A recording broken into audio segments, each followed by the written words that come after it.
One half of the bracket has been emphatically filled by the Ducks of Oregon. A resounding win in the Rose Bowl over Florida State has put them in the national championship game. Now we'll meet the other half. Winners of 11 straight. Champions of the Big Ten. Ohio State. And here come the Buckeyes.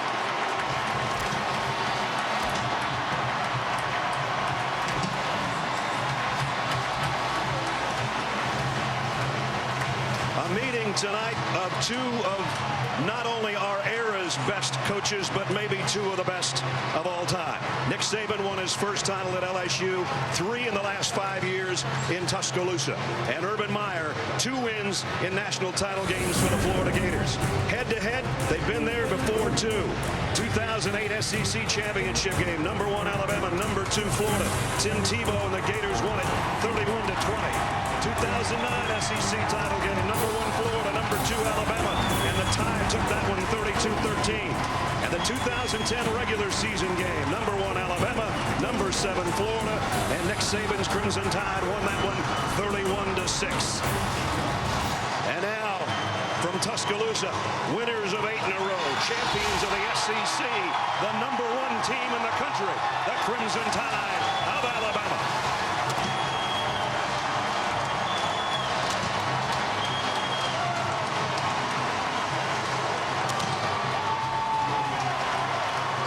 This has been the Nissan pregame rush. And we're about to get a rush, everybody. Welcome to New Orleans. Happy New Year. Brad Nussler with Todd Blackledge. Partner, we saw Ohio State earlier in the year lose their only game. They come in 12-1. From that point on, they haven't lost, and it's remarkable how they've done it with their quarterback situation. Really remarkable. Consider this. It starts out, Braxton Miller's the 2-time Big Ten Player of the Year. They lose him to a shoulder injury before the season even started. So right out of the gate, they've got to make some radical changes. So in steps redshirt freshman J.T. Barrett, and all he does is run and pass his way to over 3,700 yards and a Big Ten record, 45 touchdowns.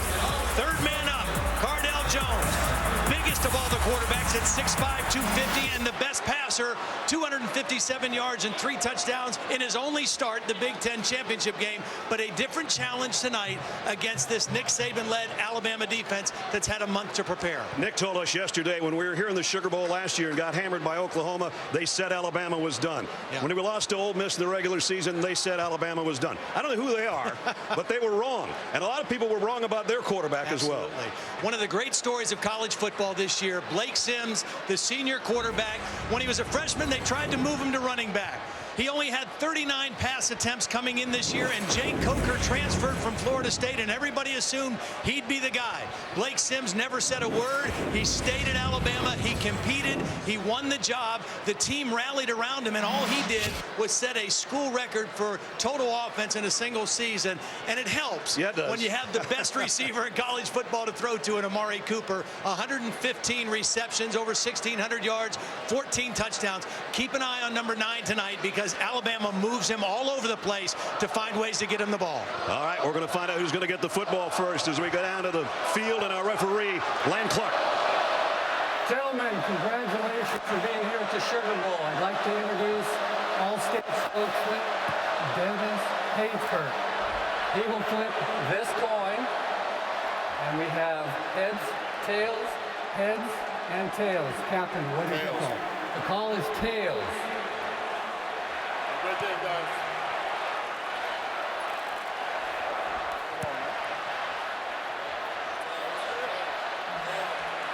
And it is tails. You won the toss. Defer to the second half. Ohio State has won the toss, and they defer to the second half. You want to receive? Let's go. Would you like to defend? That goal or kick that way? Yeah, kick that way. Step over here. Alabama's choice this half. They've elected to receive. Good luck, gentlemen. Have a great game. So it will be the Crimson Tide on offense to start things off. And before we kick it off, we check in third member of our team, as always, Holly Rowe. Well, Coach, given it is the second start for Ohio State quarterback Cardale Jones, what does your defense need to do to affect him and make him uncomfortable? Well, you know, I think we got to disguise what we're doing. We obviously obviously got to win up front and try to put some pressure and force them in the pocket a little bit. But I think we got to stop the run, too, so we create some positive down and distances for ourselves so we can affect them. You get the ball first. What did you see from Blake Sims, your quarterback, today that lets you know he's ready? I think Blake's ready to play. You know, he's played well for us all year. You know, I try to tell the players before, you know, we got to get rid of the anxiety, just play fast, be aggressive. You know, we want to apply the pressure, not feel it. All right, Coach, thank you. Thanks. So there's Nick Saban on the other side. Urban Meyer, awesome. all he's done in his 3 years is win 36 games and lose only 3. 3 straight years of 12 wins.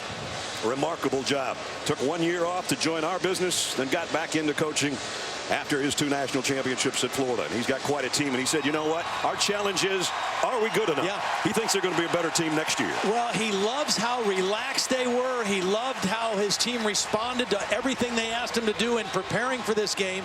But that was the big question. And right away, we'll see one of the things that Ohio State has been great at all season, and that's winning the field position battle with their special teams. One of the best in the country at where they start and where their opponents start in field position. So Kyle Clinton will tee it up. Scarlet filling the Superdome along with the crimson of the Tide fans of Alabama. Christian Jones and DeAndre White are back deep. The 81st All-State Sugar Bowl from New Orleans. Here we go. Christian Jones 3 yards deep, mishandles it, and now he'll have it down by White. We take a look at our Chick-fil-A impact players for tonight. Derrick Henry's got to be the man because T.J. Yeldon has been banged up, and he's a pretty good one for a backup. Amari Cooper, we've talked about him, 115 catches. On the other side, we asked Luke Fickell, the defensive coordinator, who are the 2 guys that have to have big games. He told us Joey Bosa and Michael Bennett on that defensive front. The strength of this Ohio State defense is their front. When Urban Meyer left Florida, came to Ohio State, he knew to build a championship team, it starts with the defensive line. That is what has been separating the SEC from other leagues for the last several years. He's got that kind of defensive line right now at Ohio State. Henry flanking Blake Sims. They're going to fly sweep it, though, to Amari Cooper. Just one of the many ways they get it in his hands, and a nice run, a pickup of about 5 before he's run out of bounds. They will put Amari Cooper in a lot of different spots. Lane Kiffin, the offensive coordinator this year, has done a brilliant job of moving Cooper around so that teams can't isolate him and double cover him. And right away, the first play of the game, they flip it to him and let him become a running back. Now he trots out to the top of your screen as a wide receiver, and Sims on a 2nd down and 5 from the 30. Gives it off to Henry. Only got about a yard, though, and it'll bring up a 3rd down. Alabama #1 in the SEC, #2 in the country in 3rd down conversions. Nice play by Joey Bosa. Good fundamental play, maintained leverage, shed the block, and fell back in to make a tackle to bring up 3rd down. 3rd down and 3. T.J. Yeldon is in the Alabama backfield, but it's Sims, the throw to Cooper. Got his left hand on it, but that's all. Duran Grant, the captain of the defense, was there defensively. Duran Grant is the best cover guy in this Ohio State secondary. He's a senior in perfect position and made a nice play on the ball. Read the eyes of Amari Cooper and swept his hand down in there to knock the ball out. So an Alabama team that had scored 7 touchdowns and 2 field goals in opening drives this season's a 3 and out on their opening possession here tonight. J.K. Scott to punt.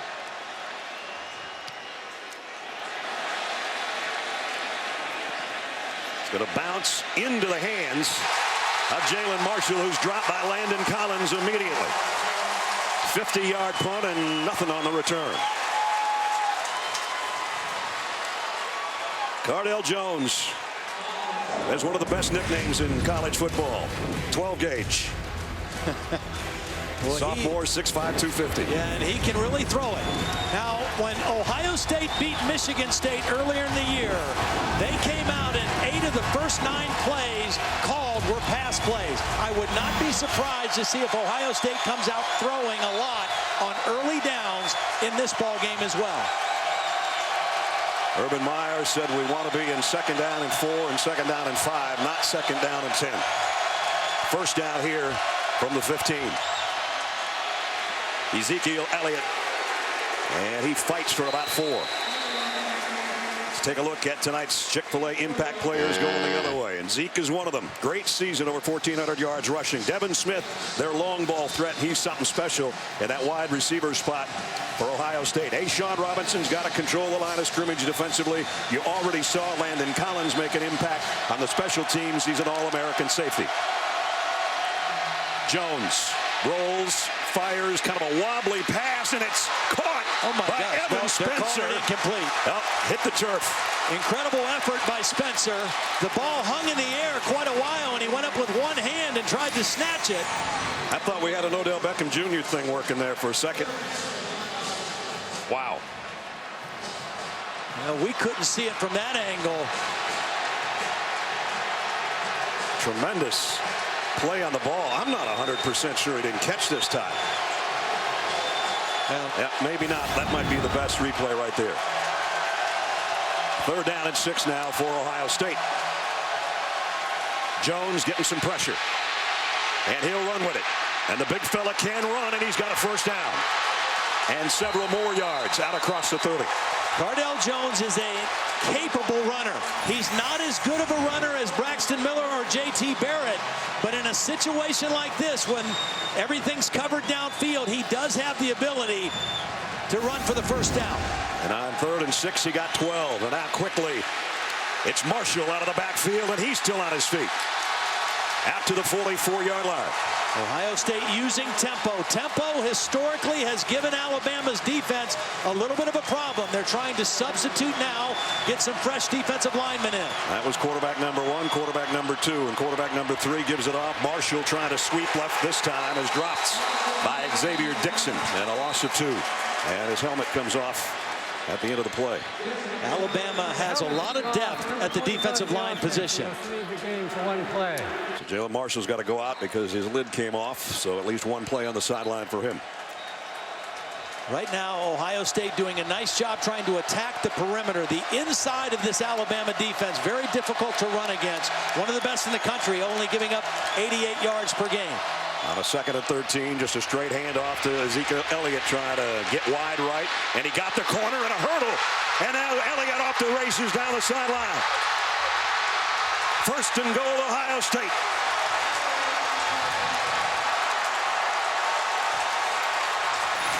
Great job by the center, Jacoby Bourne. Watch number 50 pull on this play, get a block on the middle linebacker, and again, hard to run inside. Your best opportunity to run is to get to the perimeter, and Elliott does that. 54 yards, 1st and goal, and now Jones with a stiff arm at the 6-yard line.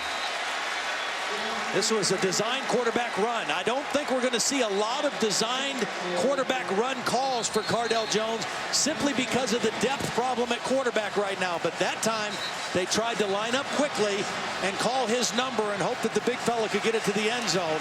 But good defensive positioning by Alabama on that play. Longest one they've given up this year was the one that got them to this point by Ezekiel Elliott, 54 yards. 2nd down and goal. And goal, the ball just shaded outside the 5. Goal-to-go defense. Alabama has been outstanding this year.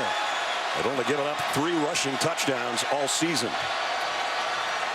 Jones in the gun, Marshall on the move, and we're going to take a timeout here. Ohio State doesn't want to blow an opportunity. Timeout, Ohio State. Urban Meyer takes the timeout. We'll take it along with him. 11:46 remaining. Ohio State here in the 1st quarter, threatening. Back at the All-State Sugar Bowl, Ohio State down at the 5-yard line. Alabama's defense, you talked about them, Todd. Yeah, outstanding in goal-to-go situation. Very difficult to run on. Minus 16 yards and 25 opponent rushes.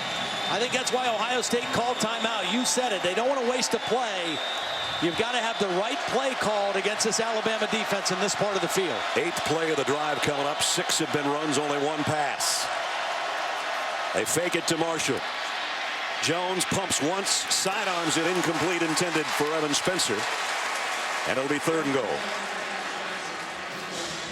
Alabama was not fooled by the play action. They had plenty of crimson jerseys around the intended receiver, Spencer. Good discipline on the back end of the Alabama defense that time. One of the top 15 teams in the country scoring in the red zone, going against the best in the business. Something's going to give right here. This is where you have to be alert for Cardale Jones as a runner with that big body as well. 3rd down and goal, and he's going to have to backpedal and fire it as far as he can into the stands, and they'll have to settle for a field goal attempt. Good pressure by Alabama that time. It came primarily from Ryan Anderson, number 7, working on the right tackle, Darrell Baldwin. And Cardale Jones did the smart thing. Don't take ourselves out of a scoring situation here. Throw it away, and let's set up the field goal.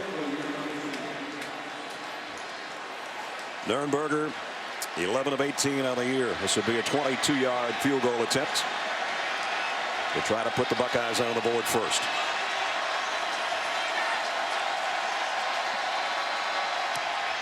Up and good. So Ohio State scores first. 11:32 remaining first quarter. I'd say that's a win for the Alabama defense, though, to hold the Buckeyes to 3.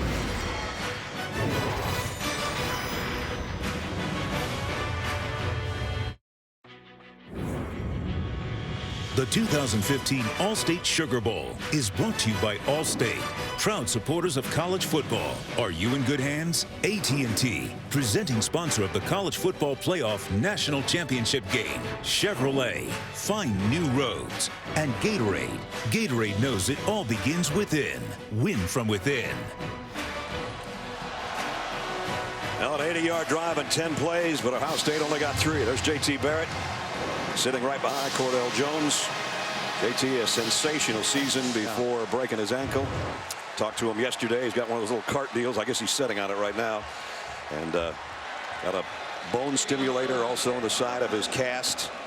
And he'll be back good as new for next year. But the question will be who will be the quarterback next year. There's the other one. Yeah. Not a bad one there either. Yeah, 2-time MVP of the Big Ten. Everybody should have such a problem, I guess, huh? Yep. Clinton's kick. Christian Jones won't mishandle this one. Brings it from 2 yards deep, and he goes down in a heap at the 12-yard line. Only a 12-yard return. Corey Smith. Nice play on the special teams as we look back at Alabama's season. 5th-year senior Blake Sims waited his time, named the starter over Jake Coker. The Tide went to 4-0 on the year, then lost at Ole Miss and dropped to number 7 in the AP poll. They won the next 8 games, back up to number 1 in our college football rankings. Won the SEC championship game over Missouri, 42-13. Sims 262 yards and a couple of touchdowns in that one. Well, and I think one of the stories right now for Alabama is that this is the 2nd series and still no TJ Yeldon. Now, Derrick Henry is a very capable back and has had a great bowl preparation, but the absence of Yeldon, a big factor for Alabama. He was in for that one play on 3rd down, but never touched the ball, and Sims fires far side, complete. Even though there's 2 guys out there, you hear the chants of Coop for Amari Cooper, a pickup of 6.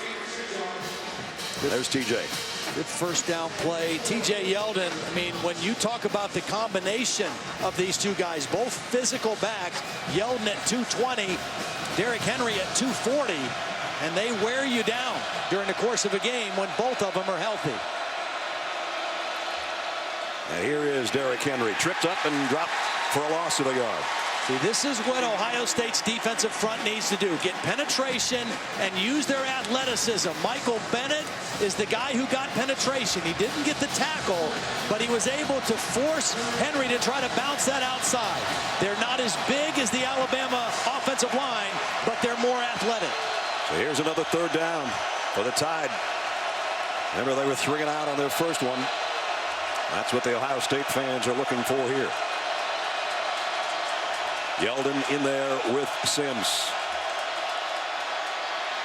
Heavy pressure up the middle. Passes well overthrown for the intended receiver, Cooper. And it's another punting situation coming up for Alabama. Well, that time they had the matchup that they wanted with Cooper working on the freshman Eli Apple. But that was just a clearly overthrown pass by Blake Sims in another punt situation. And again, the field position edge that Ohio State has maintained all season long is already starting to have an effect in this. Should have excellent field position after this punt. So Alabama failed on a 3rd and 3 and then a 3rd and 5. So here in 4th down is J.K. Scott again, the true freshman, who's had a whale of a season punting for Alabama. Oh, and he got all of this, baby. Wow. Jalen Marshall. And it bounces. He lost it, I think, in the lights, and now he's going to pick it up on a hop at the 12. Marshall looking for some help over there. Oh! And a helmet releasing hit on special teams by Ron Tanner. That's the second time that helmet's come off, and I think I know the reason for this one. Well, J.K. Scott has been a weapon for Alabama. That's his 19th punt of over 50 yards. Jalen Marshall really underestimated the leg of J.K. Scott, and what looked like was going to be excellent field position turned out to be very, very average field position because of the punt of J.K. Scott. His longest punt of the year, 73 yards. And Ohio State starting field position. They have won a lot of battles and a lot of games because of winning the field position. Those hidden yards that are so important when you add it all up. Elliott, who had the long run earlier, has got another good one here, but the ball is out, and Alabama's got it. And it's Landon Collins.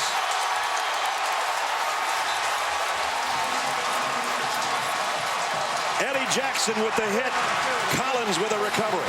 Well, Ezekiel Elliott was looking at the linebacker, Trey DePriest. Watch his eyes go inside. He's trying to stiff arm DePriest, and he doesn't feel Eddie Jackson coming from the backside, and that's who pokes the ball out. It was going to be a positive run, another good run for Ohio State against this Alabama defense, and Eddie Jackson forces the ball out. Les, that's Ohio State's offense's first turnover in their last 39 possessions. That goes back to the Indiana game the week before Thanksgiving. Let's see if the Tide can capitalize. And it's Sims with a run straight up the middle. Got about 8, dragging Adolphus Washington with him. Nice read by Blake Sims on the keep. Blake Sims ran for about 300 yards this season. And that's just to keep the defense honest, too. You have to prepare for that. You have to defend it. And now it's big Derrick Henry rumbling down the sideline. Touchdown.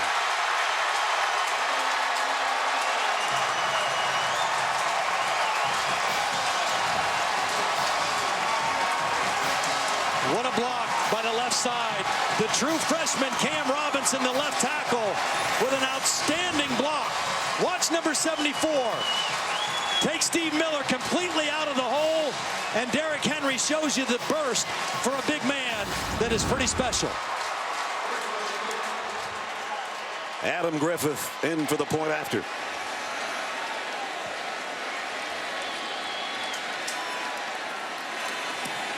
(7-3) Alabama.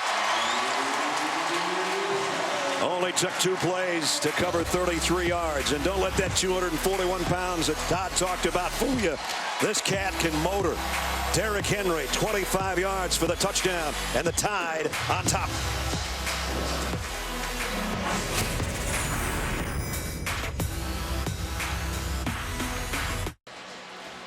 The DirecTV mobile studio has been traveling around the country this season following the biggest stories in college football. Buses here in New Orleans. Streets are kind of narrow. Derrick Henry, nothing narrow about that guy. No, I'll tell you. And we knew he had a great preparation for this bowl game. When Yeldon was hurt late in the year, they sat him out for the Western Carolina game. They started Derrick Henry, and they said he didn't respond very well as a starter. But he did the following week against Auburn and the SEC championship game against Missouri, and he's off to a good start tonight. Griffith's kickoff deep and non-returnable. We talked about the combination, and it seems like Nick Saban at Alabama's always had two great backs at the same time, and no exception here. There's their numbers. Henry 5.7 a carry, and each with 10 touchdowns, and now, well, 11 for Derrick Henry after that 25-yard romp a couple of minutes ago. You know, I thought coming into the game, Brad, one of the advantages that Ohio State might have was they've been better with the turnover game. They were +9 coming into the game. Alabama -1 on turnover ratio.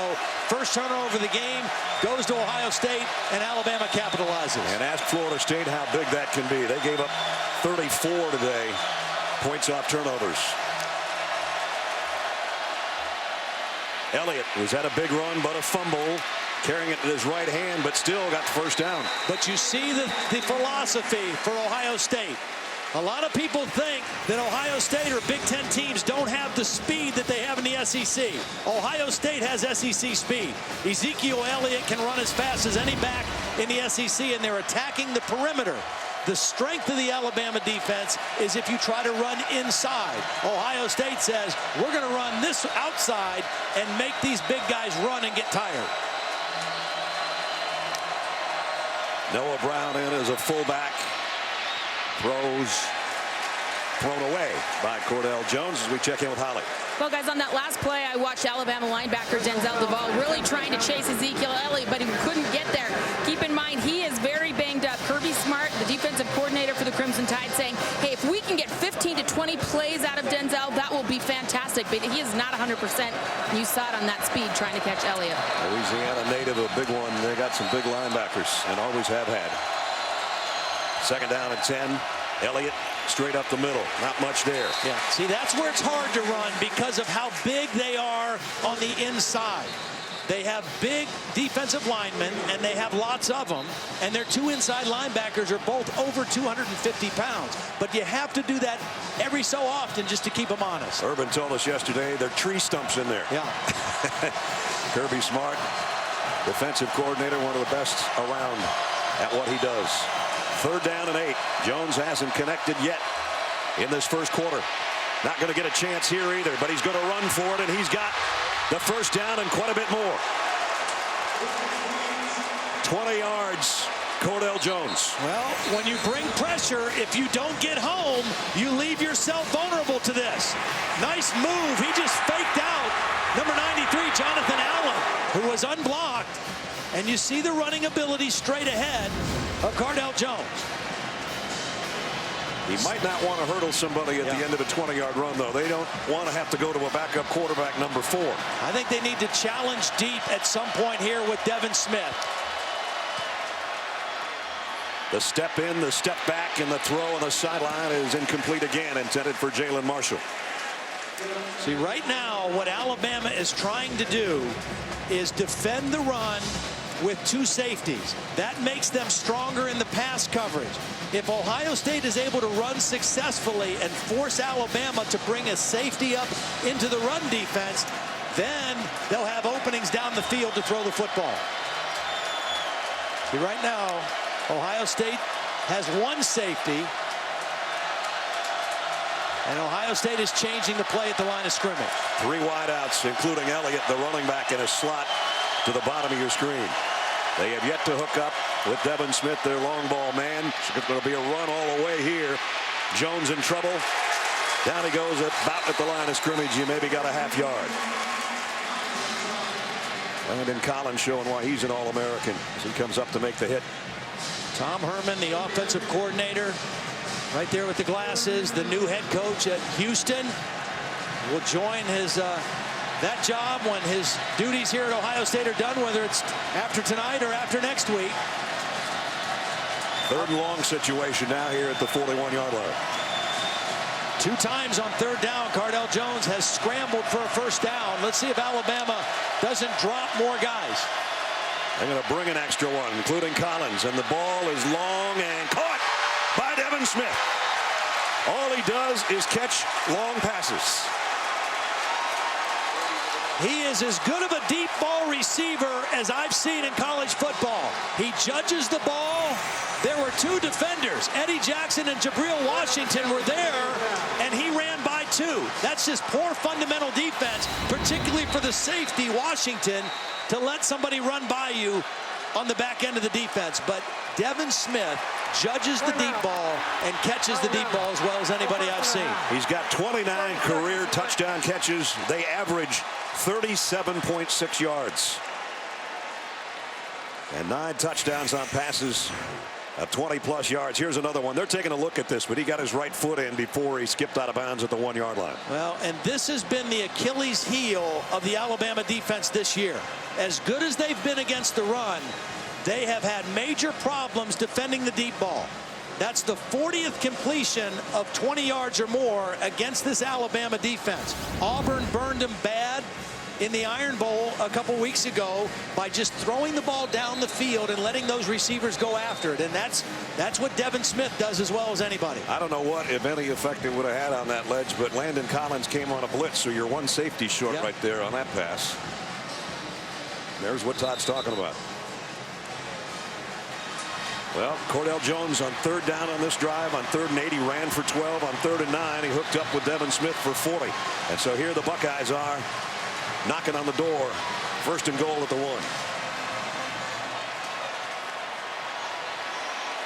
1. Empty backfield. Alabama was a man short. They hustled DJ Petway out there. This might be Cordell Jones all the way on a run. Whoops. Picked up his own fumble. Going to be dropped, though, back at the 9-yard line by Collins. Yeah, that's just the first things first. Cardell's number was called, but he just took off before he secured the snap. It was not a bad snap. It was just Cordell Jones in too big of a hurry to try to run it into the end zone. And again, this goal-to-go defense for Alabama comes up with a negative yardage play. Landon Collins came in with 91 tackles to lead Alabama in that department, and he's leading them in that department here in the 1st quarter. We mentioned this earlier. They've only given up 3 rushing touchdowns this year. This is more of a passing situation probably for the Buckeyes back at the 9-yard line. Jones has all day, and now fires sidearmed it incomplete. It is complete to Van Ness, the tight end, and it'll be 3rd and goal.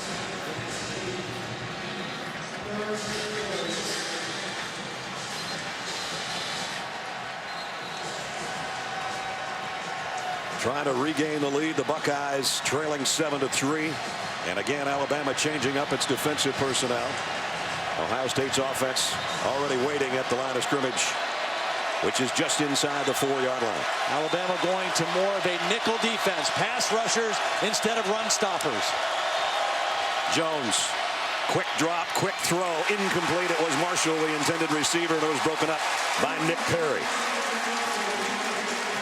Well, he had him. Marshall had a little bit of separation on this out route. Pretty well thrown ball. It was hard. Had some mustard on it for a short throw, but a catchable pass.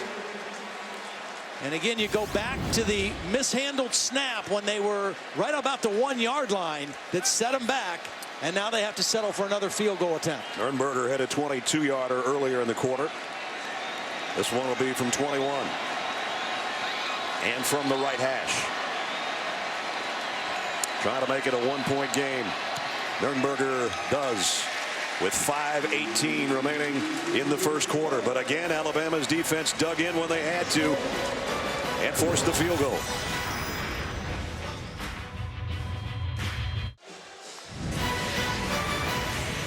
Welcome back to the All-State Sugar Bowl in New Orleans. Our aerial coverage provided by Goodyear. Kick off any drive with tires that return superior performance. Goodyear, more driven. 2 goal-to-go possessions for Ohio State and only 2 field goals to show for it. Yeah, they had 6 plays in goal-to-go situations and gained -3 yards. And that's you just don't know how many opportunities you're going to get in a game like this where you have opportunities to score touchdowns, and they had to settle for field goals twice. And again, Cordell Jones with that mishandled snap on 1st and goal at the 1 was the main culprit in why they only got 3 last time. Christian Jones will field this kick at the goal line. And out to the 20, maybe the 21 for him. Well, Alabama has a 1-point lead thanks to the touchdown run by Derrick Henry. And as we take a look back in this play, as Amari Cooper runs his man off on the perimeter, great blocks on the edge by the left tackle Cam Robinson, the left guard Ari Kwanjo. Cam Robinson, number 74, 6'6", 323-pound true freshman. The first true freshman to start at left tackle for Alabama since former first-round pick Andre Smith did it back in 2006, and he has been an outstanding player in his first year at that position. Lane Kiffin said to us yesterday, you want to know what a future first-round NFL draft choice looks like? Look at him. Here's Derrick Henry on the pitch. Broke one tackle and out of bounds. That was a late hit. That was a late hit. That was clearly a tackle in the white area. So he's going to get about 12 plus 15. Land Clark, our referee. After the play, personal foul, late hit, defense number 13. A 15-yard penalty will be added to the end of the play as an automatic first down. Redshirt freshman Eli Apple on the corner with the late hit. Little fake inside, and then again, the speed of this guy at 241 pounds is pretty remarkable to get to the edge of the defense. First penalty of the game, and with the penalty tacked on, Alabama's got it all the way out to the 47-yard line. Henry, big hole on the left side, cuts it back to the 45, a pickup of about 8 more. They're running away from Joey Bosa and running at Steve Miller, the other defensive end, and running to the big left tackle, true freshman Cam Robinson. Well, Steve Miller had to take over that spot from another one of the guys that would have been a big-time defensive lineman, Noah Spence, who was suspended. Incomplete pass here. It'll bring up 3rd down and 2. I think that ball might have been tipped. Michael Bennett got quick pressure and got his hands up in the way of that throw. I think he might have gotten a piece of it. Bennett had a huge game in the Big Ten championship win over Wisconsin. 4 tackles for loss, a couple of sacks, a couple of forced fumbles. He's that kind of disruptor. The senior, one of the captains out of Centerville, Ohio. Well, this is where that defensive line needs to make a play. Bosa, the All-American. Michael Bennett has shown up already. Adolphus Washington, number 92, has had a great second half of the season as well. Time for one of those guys to make a play. Alabama's going to take a timeout. Alabama. On a 3rd down and 2. Seconds and late. So they'll talk it over on the sideline. Lane Kiffin with his quarterback. NFL playoffs start on ESPN. Cam Newton leads the NFC South champion Panthers against Larry Fitzgerald and the Arizona Cardinals. NFL playoffs wildcard round come up Saturday, 4:20 Eastern on ESPN. Panthers will go into the playoffs with a losing record, yet they are the NFC South champs. A lot of people thought the team that plays here on Sundays would have been the winner of that division. The Saints, they finished second, a half game back. And Atlanta eliminated by the Panthers in their loss last weekend. 3rd down and 2. Yeldon. TJ's got the first down at the 35. Well, they called the play on the sideline. They quickly broke the huddle and snapped the ball quickly and caught the Ohio State defense a little out of position. And TJ Yeldon easily converts it into a first down. They'll spot it at the 36 and move the sticks there with just under 4 minutes remaining in the first quarter. This might be play action Amari Cooper time right here.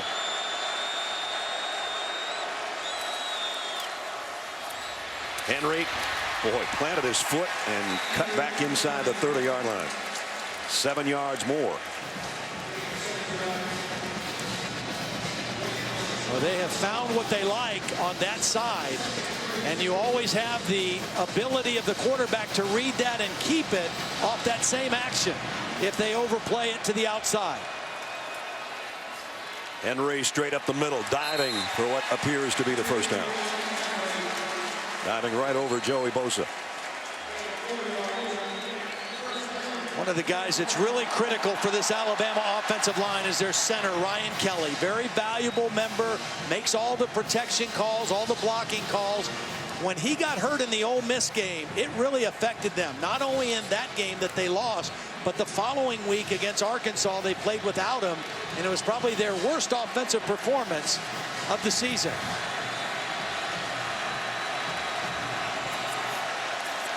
Sims up to the line and now backs out. Amari Cooper's in the backfield with him on first down. Sims heavy pressure, throws far side, complete, and it's Fowler, the fullback, very close to another first down.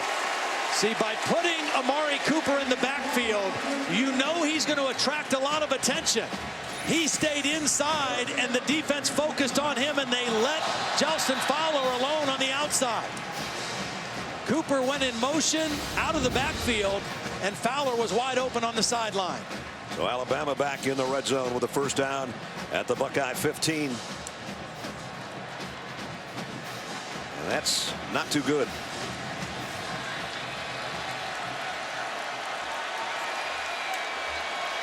TJ Yeldon back in the ball game. They fake the pitch to him. Sims on a bootleg. Throws on the run. Touchdown, Amari Cooper.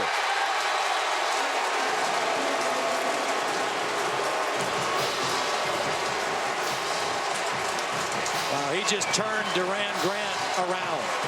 Just completely turned him around. He faked inside, and watch number 12 Grant get just all twisted up.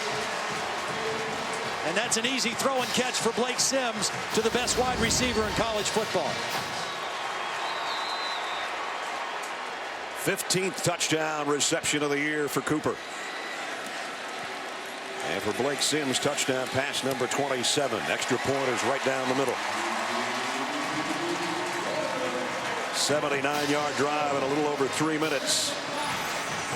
This was the capper. Blake Sims has the ability to move, to be a running threat, and to throw on the run.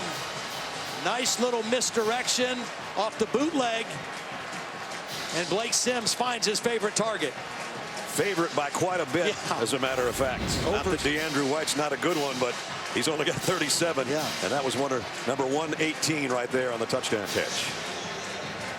And that is amazing because, you know, everybody in the building over the last half of the season knows you're going to throw the ball to Amari Cooper. But to Lane Kiffin's credit, they did a great job of moving him around and finding different ways to get him the ball. And to Amari Cooper's credit, his smarts and his football intelligence to know how to play in all those different positions. A lot of receivers can't do that. It was never a problem for Amari Cooper to learn different positions within Lane Kiffin's passing game.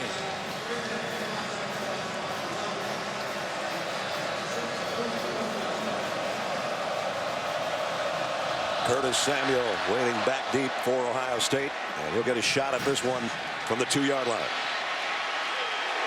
Whoa. Only about a 10-yard return. Great coverage down there. Darius Stewart on the special teams in on the stop.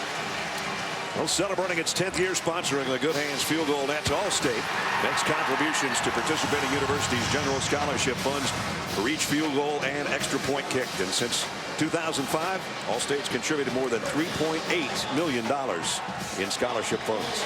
Not good starting field position here for Ohio State again. And again, Ohio State coming into this game, one of the best in the country, starting on their own 35-yard line. That's what they average. But the Alabama kick coverage teams have been outstanding so far in the ball game. Marshall trying to get wide with it. He's not going to get there thanks to Eddie Jackson. Only a 2-yard gain. Ohio State continuing to try to attack the perimeter of this Alabama defense. That time, very well played by Eddie Jackson. You have to maintain leverage on the football and not let them get outside of that outside defender. Eddie Jackson, very fundamentally sound on that play. Pistol set here with Elliott behind Cardell Jones. He fakes it to him. Runs out of time. He's got to get rid of it. Might be a safety. No signal yet. Oh, they're going to. Wow. They're saying his quarterback progress was stopped. Cardell Jones got stuck there. He didn't know if he should throw it away. He doesn't want to make a mistake. Xavier Dixon, the best pass rusher, just manhandled the right guard, Billy Price, and got to the quarterback. I don't know where his progress was stopped. He was progressing right into the end zone. Well, he pulled him back into the end zone. So they start at the 2-yard line, and it's Elliott straight up the middle, and now they've got a first down and some room to work. Bill Lamagna is our rules expert. Nick Saban's going crazy on the sideline. Bill? I think we've got a good call. That defender pulled him back from the field of play into the end zone. Excellent spot by the wing official. Now, the fact that Cardell Jones didn't want to throw the ball away almost created a bigger problem. But credit the pass rush of Xavier Dixon getting there against Billy Price. Well, the quarterback making only his second start as a Buckeye can talk things over on the sideline with a break here because we've come to the end of the first quarter. We played 15, and number 1 Alabama leading the Buckeyes of Ohio State 14-6.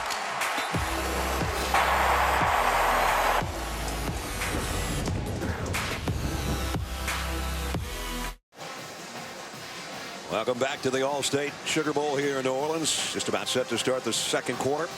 Number 1 Alabama with a 14-6 lead. Brad Nessler, Todd Blackledge, Holly Rowe, and a bunch of those kind of folks along with us. That's houndstooth to the max right there.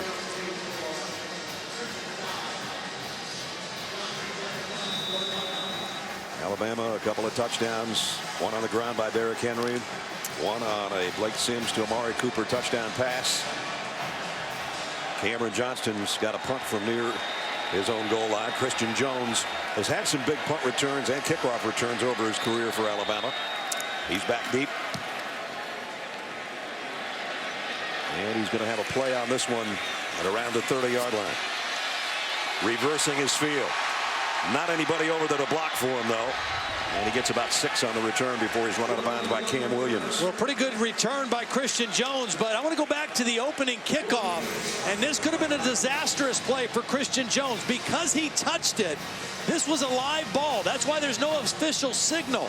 And if it weren't for the alertness of DeAndrew White to cover this ball, if Ohio State would have fallen on that, the game would have started with an Ohio State touchdown. And we've already seen how difficult Ohio State has had trying to get a touchdown against this Alabama defense. That could have been a critical mistake to start the game for Alabama. So now the Tide at the 39-yard line. 2 tight ends in there, and Henry behind Sims. Amari Cooper in motion. They're going to throw it to him. And a shoestring catch at the 45-yard line. And that's the matchup that they want against the redshirt freshman Eli Apple, the field corner for Ohio State. He's going to be an outstanding player. 6'1", 198 pounds, out of New Jersey. But again, Amari Cooper, just so difficult to defend. He has great speed, size, and strength. Now Cooper's in the slot. They're going to throw it to him again out there, looking for a blocker. Puts his hand down, and he's dropped by Darren Lee, the outside linebacker. Nice play in the open field. And you see that tackling technique. One of the things Ohio State has really tried to adapt kind of comes from Pete Carroll and the Seattle Seahawks. Luke Fickell talked about the rugby tackling style. Aim for the hip, head behind, wrap and roll, and that's it to perfection right there. 3rd down and 3. TJ Yeldon back in there. He'll get the carry, and he's not going to get the first down. Bosa was there first, and Curtis Grant, the middle linebacker, who made the hit. And it's 4th down. Excellent job. Good penetration first by Bennett. He occupied the guard's block, Leon Brown, and then Bosa was able to get across the line of scrimmage as well. This defensive front is the strength of the Ohio State defense, and they forced a critical 4th down play right there. Jalen Marshall will wait on this punt coming up from J.K. Scott, who already has a 73-yarder to his credit tonight. Right now, he'd just like to knock one out of bounds at about the 5 and keep it out of the hands of Jalen Marshall. He is a tall drink of water, too. I was checking him out before the game on the field. He is long and lanky. Play game. Offense number 15. Yeah, they're going to give him a little more room to work. 4th down. 6'4" and about 185 pounds of water. Interesting what just happened there. Because of that penalty, which I think Alabama's okay with, Ohio State had a safe punt, had their defense on the field. Now that they back them up 5 more yards, they put their punt return team on.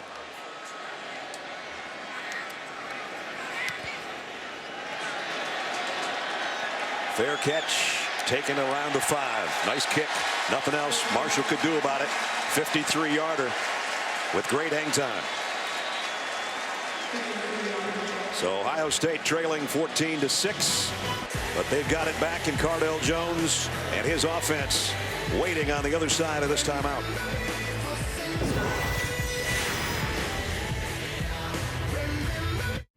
Ohio State hoping to play for another national championship. In 42, they went 9-1, didn't attend a bowl game, but were number 1. 54, 10-0, beat USC in the Rose. 57, 9-1, beat Oregon in the Rose Bowl. Finished 10-0 and undefeated, and defeated USC in the Rose Bowl. And then 2002, 14-0, and beat Miami in the Fiesta Bowl. Urban Meyer doesn't have a national championship as coach of Ohio State, but has 2 when he was in Gainesville and Florida. And he just wants to get back in the big picture, which is January 12th in Arlington. One of these teams will meet Oregon for the national championship. Ezekiel Elliott's having a great game so far, and he's got 9 more yards. Yeah. He's over 100 already. Well, the last running back to go for over 100 against this Alabama defense was Trey Mason in the Iron Bowl in 2013. Nobody this season until now in Ezekiel Elliott. He's got 109. Here's another carry. Might got 1 more yard out of it, maybe. Jalen Marshall that time running it. Ohio State, you know, for the problems they've had in the goal line situations, this running game has been effective.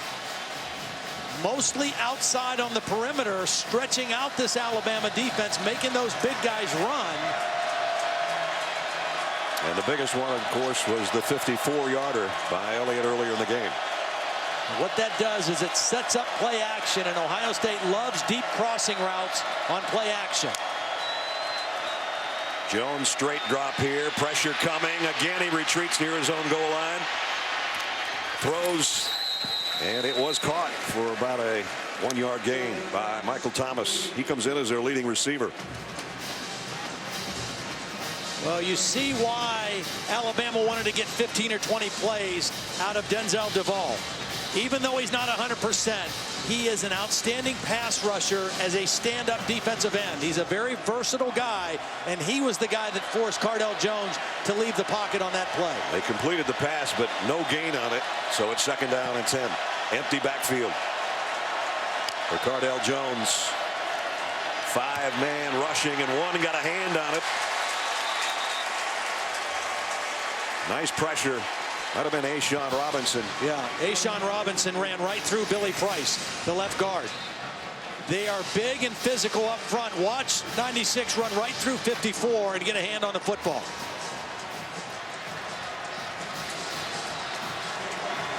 So now it's 3rd down and 10. This is dangerous territory right here for Cardell Jones. He has to be very smart with the football. 3 receivers to his left. This is where Alabama creates confusion. Going to go back across the middle and a strike to Michael Thomas. 1st down. Beautiful read by Cardell Jones. He looked left. He came back to the opposite side to a single receiver. There was a corner blitz, and a nice job by Michael Thomas sitting into that soft area of the defense and giving a target to his quarterback. On 3rd and 10, he got 14 on the completion. And you see the arm strength and the throwing ability of Cardell Jones. At 6'5", 250, he can see over the defense. And even if there's bodies around him, he can step into it and make good, solid throws down the field. Buckeyes 1st down at their own 29. Elliott up the middle. Xavier Dixon and A'Shawn Robinson again close the door after pickup of a couple. It'll bring up 2nd down and 8, and we're approaching 10.5 minutes remaining 2nd quarter. Really important drive right here for Ohio State, if nothing else, to flip the field. We talked about how they've had a field position edge and that was a big key to their success. The average starting field position tonight in 5 possessions was their own 15-yard line. So getting that 1st down and moving the ball out a little bit is huge for them right now. 7th play of the drive. Here's the play action and a throw that's intercepted. Picked off by Cyrus Jones, coming the other way with a convoy. Jones knocked out of bounds at the 15, and the Tide has got it back. An obvious miscommunication between Cardell and his intended receiver, Devin Smith. Devin Smith never turned to look for the ball. And Cyrus Jones read it the whole way. Watch Devin Smith. His head is down. He's running down the field. Cyrus Jones's eyes are back at the quarterback. And he makes a play on the ball, and Devin Smith didn't even know it was thrown. 3rd interception of the year by number 5. And a 32-yard return. So Alabama will set up shop at the Buckeye 15-yard line.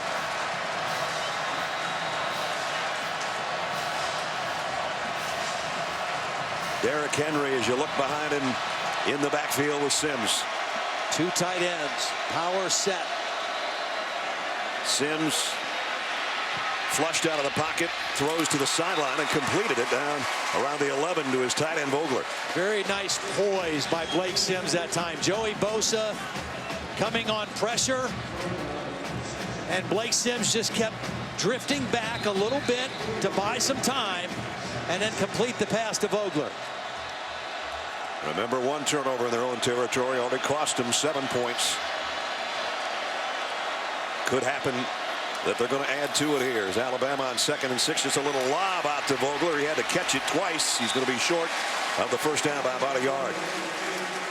Nice concentration by Vogler to stay with it. Looked like he was going to drop it. Juggled it and kept possession, but it's 3rd down and a yard. Ohio State got a stop on the last 3rd down and short situation.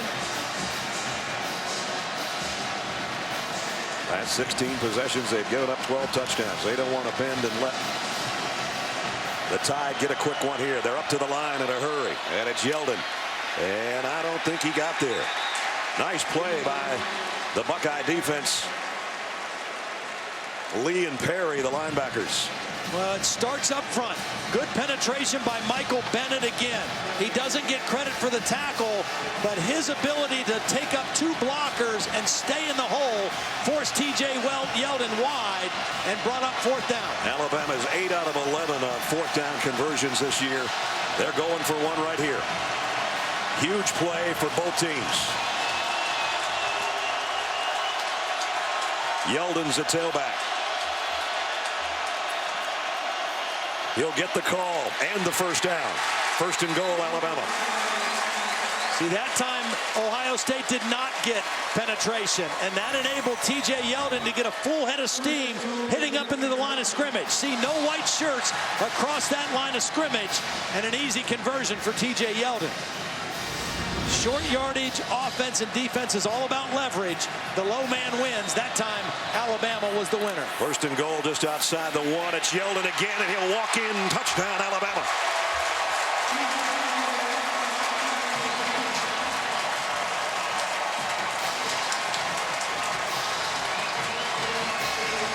Costly turnovers by Ohio State. Nice job by the tight end Vogler blocking on Joey Bosa on that play. He might have got away with a little bit of a hold on the outside of the jersey, but he was able to keep Bosa inside, and Yeldon was able to bounce outside for the touchdown. Griffith's extra point is good. 8:07 remaining in the first half. A miscue by Cardell Jones. 2nd turnover by the Buckeyes in their own territory. This one picked off. Cyrus Jones took it 32 yards. T.J. Yeldon did the last yard on his own. 21-6, Alabama.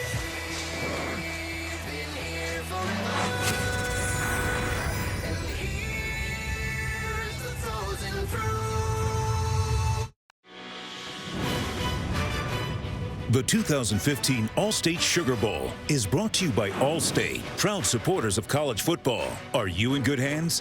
DirecTV. If you call yourself a sports fan, you gotta get DirecTV. Call 1-800-DirecTV. Nissan, premier partner of the Heisman Trophy. And Taco Bell, bringing you the first ever student section at the College Football Playoff. Live Mas. Back in New Orleans, 21-6. Taco Bell and the College Football Playoff provided 1,000 tickets to students free of charge so they could come down to New Orleans, cheer on their teams. They'll provide another 1,000 tickets to students for the College Football Playoff National Championship on January 12th as well. Nice trip to Crescent City. Probably a few headaches in that section this morning. We do wish you a Happy New Year. Curtis Samuel from around the goal line. Whoa! Hello, Reuben Foster. Their kick coverage has been outstanding so far. There is a flag down.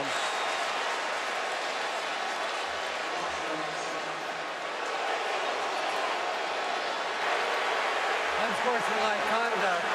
Kicking team number 21. Toss Connie is first in the game. A 15-yard penalty. First down.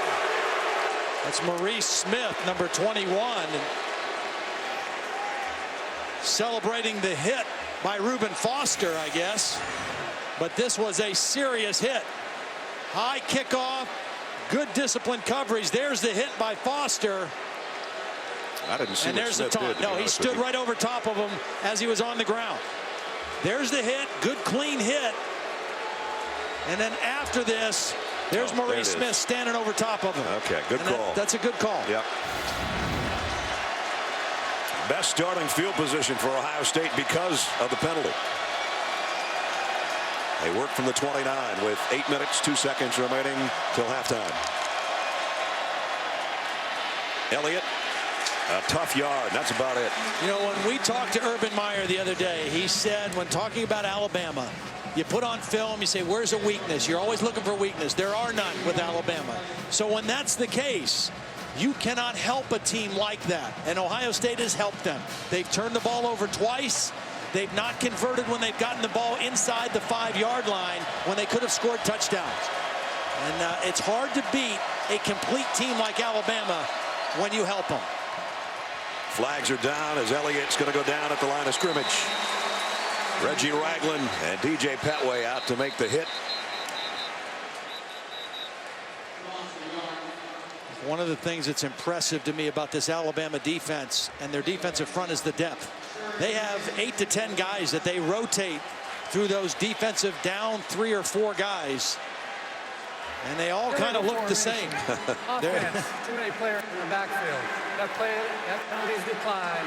Third down. And of course, Nick Saban declines a penalty because there was no gain on the play, so they'll take the down instead, and it's third down and long.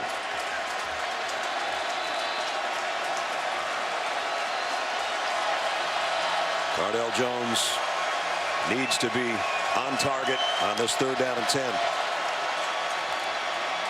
If he can get the pass away. And he is on target to Marshall, who spins his way across the 50 to the 45. Well, nice job of hanging in the pocket because this is pretty good pressure and it's collapsing around him. But Cardell does a nice job of staying in there and finding Marshall on the deep crossing route. Pickup of 26. So Ohio State back in Alabama territory. They've got 2 timeouts remaining. Plenty of time to work here at the 45 of Alabama.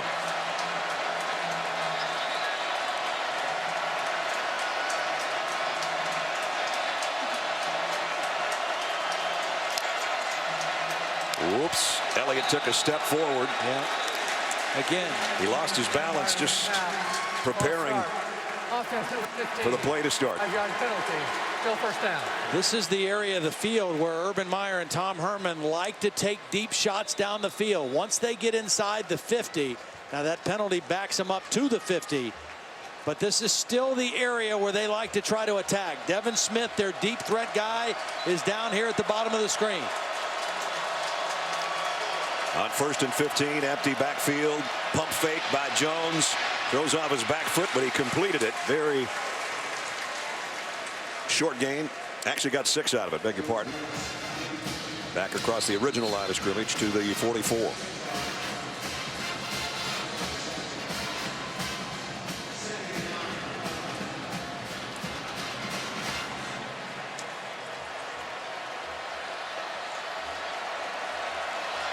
Michael Thomas on the sideline, their leading receiver. The guy they might go to here is Marshall in the slot. Probably guarded by a safety or a linebacker.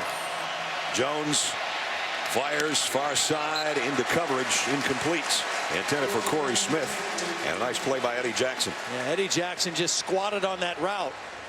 You know, what Cardale Jones read there was single coverage on the outside, one-on-one. You expect your guy to win that battle, and Eddie Jackson read the route and was in perfect position to make a play on the ball. So here's a big third down for Cardale Jones. It's been pretty good on third down. Needs another one here. Deep middle. Caught by Marshall inside the 20. See, when Marshall lines up in the slot, he's going to draw coverage if it's man from a safety or a linebacker. This is zone coverage, and he does a nice job of finding the void in the middle of the Alabama defense. Couple of 26-yard completions on this drive, and now Jones going to the end zone. Incomplete, intended for Marshall again. Now, they have hit some plays on third down, Brad, but they have been averaging 3rd and 9 or more in those third down situations. The percentages are not in your favor if that's what you're facing on third down. But Cardale Jones on this drive in particular has hit a couple big ones. Then in the red zone, it had to settle for field goals. They need a touchdown here. Just over 5 to play in the quarter. Haven't seen a screen pass, maybe a chance of getting the ball to Ezekiel Elliott by throwing it to him. 2nd and 10 at the 18. Elliott will come in motion.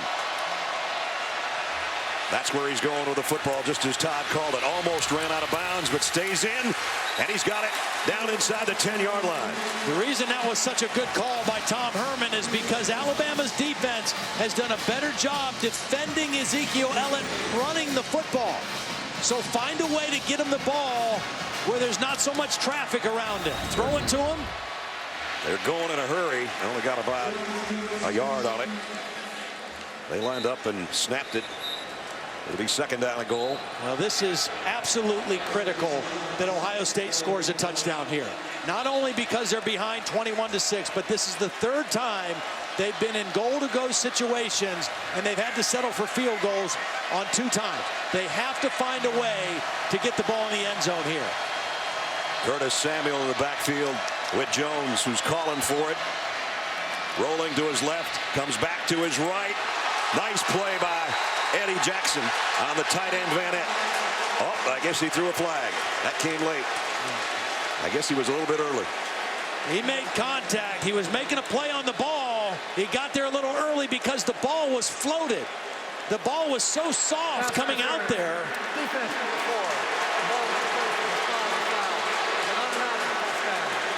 Alabama was out of position. They were running a guy on the field late. Watch how this ball is just kind of floated to the backside. And because it's hanging in the air, Eddie Jackson, even though he's making a play on the ball, the contact was early. Good call. And a 1st down at the spot. So it's right at the 5-yard line. Curtis Samuel now in for Ezekiel Elliott, their other running back. Van Ett, the tight end, moves into the slot. Marshall coming around, gets the flip. And that's all he's going to get. Lost a yard, I think. Nice play by Trey DePriest. The reason that play's tough is because they're running it to the short side of the field. It's a sweep, but they're running it into the boundary, and that enabled these linebackers and Trey DePriest to get there and make the play. Landon Collins is the guy that's down on one knee. All-American safety. Yep, he's their best player. Looks like his right shoulder he's concerned about or favoring. He's made a lot of tackles already in this first half. And one of the leaders of their defense, a captain, Louisiana native, as a matter of fact, playing back in his home state. We'll check on him when we come back. 4 minutes remaining first half.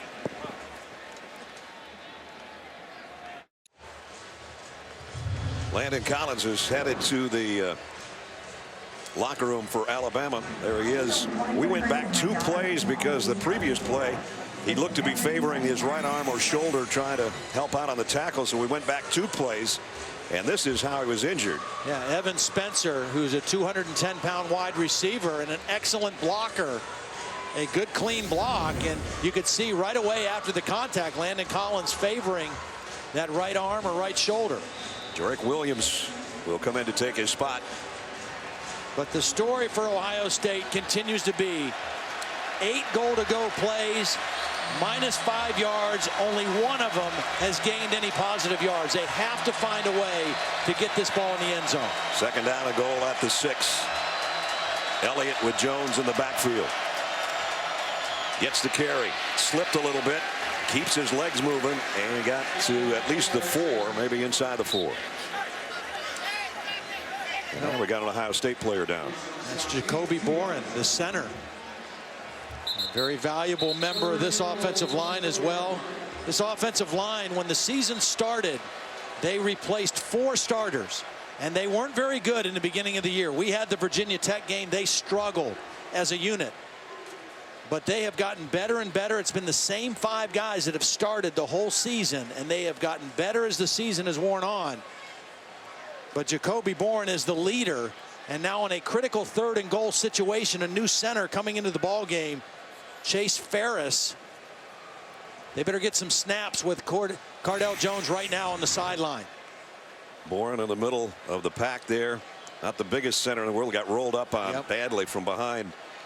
They list him at 6'1". He may not be even that tall, about 285 pounds, but Urban Meyer said, I would go to war with him any day.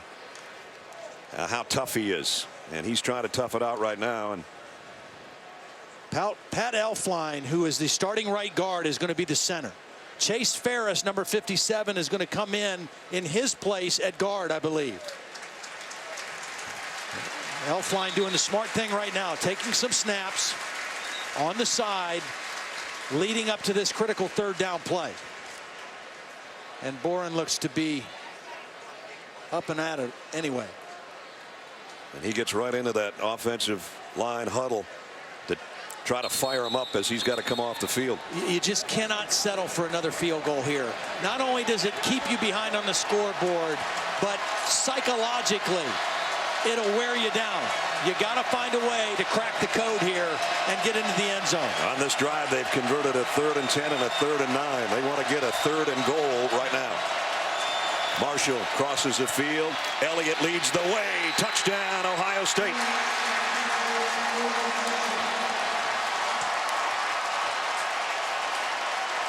That one puts him right back in business. Great job by the left side. Billy Price and Taylor Decker, the left guard and tackle. They get a double team inside, and then Decker moves off to the 2nd level. The new center, Elflein, gets a nice block, and Elliott able to run it into the end zone. Critical touchdown for Ohio State. Nurnberger in for the point after. Up and good. A little over 5 minutes for the Buckeyes. Took them 12 plays. 3 for 3 on 3rd down on the drive, including this one to cap a 71-yard march. Ezekiel Elliott makes it 21-13.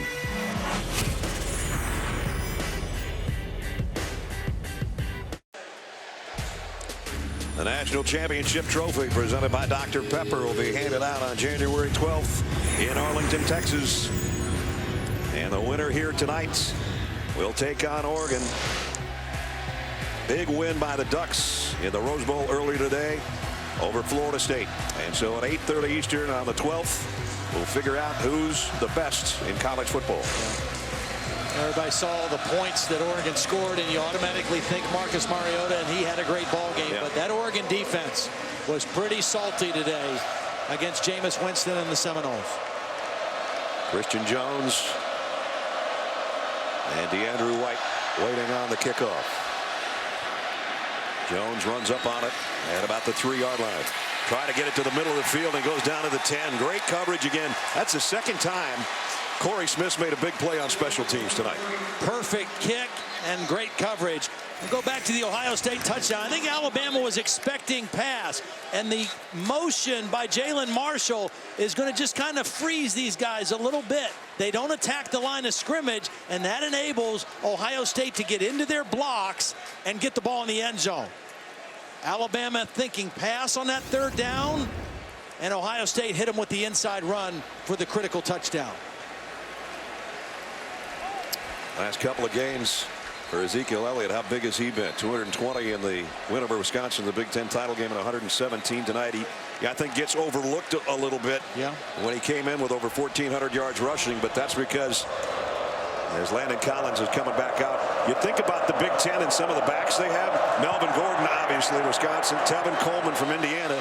David Cobb in Minnesota. Amir Abdullah in Nebraska. And Jeremy Langford, who had a huge game for Michigan State today. So many great backs in the Big Ten. Sometimes you get lost in the shuffle a little bit. Amari Cooper broke one tackle and then knocked out of bounds on the far sideline as we check in with Holly. Great news for Alabama fans. Landon Collins standing here at the tunnel ready to come back out on the field. He's adjusting his shoulder pads. He's moving that right arm and that right shoulder just fine right now. Also another update, Jacoby Bourne, the center for Ohio State. They have taped up that ankle. It's been an injury that's bothered him previously this season. Looks like he's going to try to go. Oh, he's a tough dude. We'll see when they come back out on offense. But right now it's Alabama's turn with a 2nd down and 4. Derrick Henry with Blake Sims in the tied backfield. They fake it to him, throw out to Andrew White, who's dropped after maybe a yard gain by Lee. Well, great play by Darren Lee. He had a hold of the ankle and didn't let go. If he doesn't make this tackle, DeAndrew White probably squirts forward for a 1st down. Darren Lee was blocked. He got a hold of the ankle and wouldn't let go and forces 3rd down. Ohio State would love a stop here and the chance to get the football back if they can prevent a 3rd and 3. Blake Sims throwing the balls, hit his last 8 passes. Well, here's Cooper right here. They've got him kind of protected. It will be a pass. It will not be complete. DeAndrew White dropped it. Yeah, he let it get to his body. Instead of catching it out in front with his hands, he let it get all the way to his body, and it bounced right off of his shoulder pads. Incomplete. Well thrown ball by Blake Sims. DeAndrew White just doesn't secure the catch. Boy, it's been feast or famine for the Tide. They have 3 touchdown drives, and now they have 4 3-and-outs, and there's nothing in between. 4th down, and J.K. Scott to punt. He can let this one fly as long as he wants to. Again, a beauty.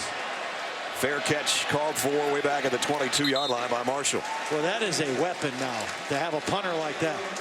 Well, he was an ESPN first-team All-American and a Ray Guy finalist, and I can see why.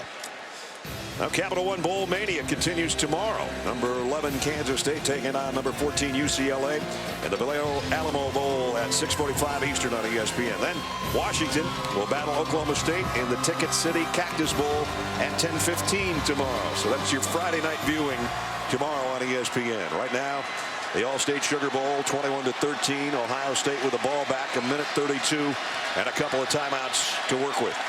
J.K. Scott, 4 punts, 59.5-yard average. Not bad. Man. Van at the tight end in motion. Jones, the play fake, fires, completes. Michael Thomas, he broke a tackle, and he got out around the 37-yard line. 1:24, plenty of time. Ohio State with 2 timeouts. You want to get that first down when you're working a 2-minute offense, either at the end of the half or end of the game. Getting that first down is critical. Well, Michael Thomas still down after that reception. 124, 124. Nice second effort. Went through the would-be tackle of Cyrus Jones. Thank you. And in doing so, you hope it's just cramps at this point.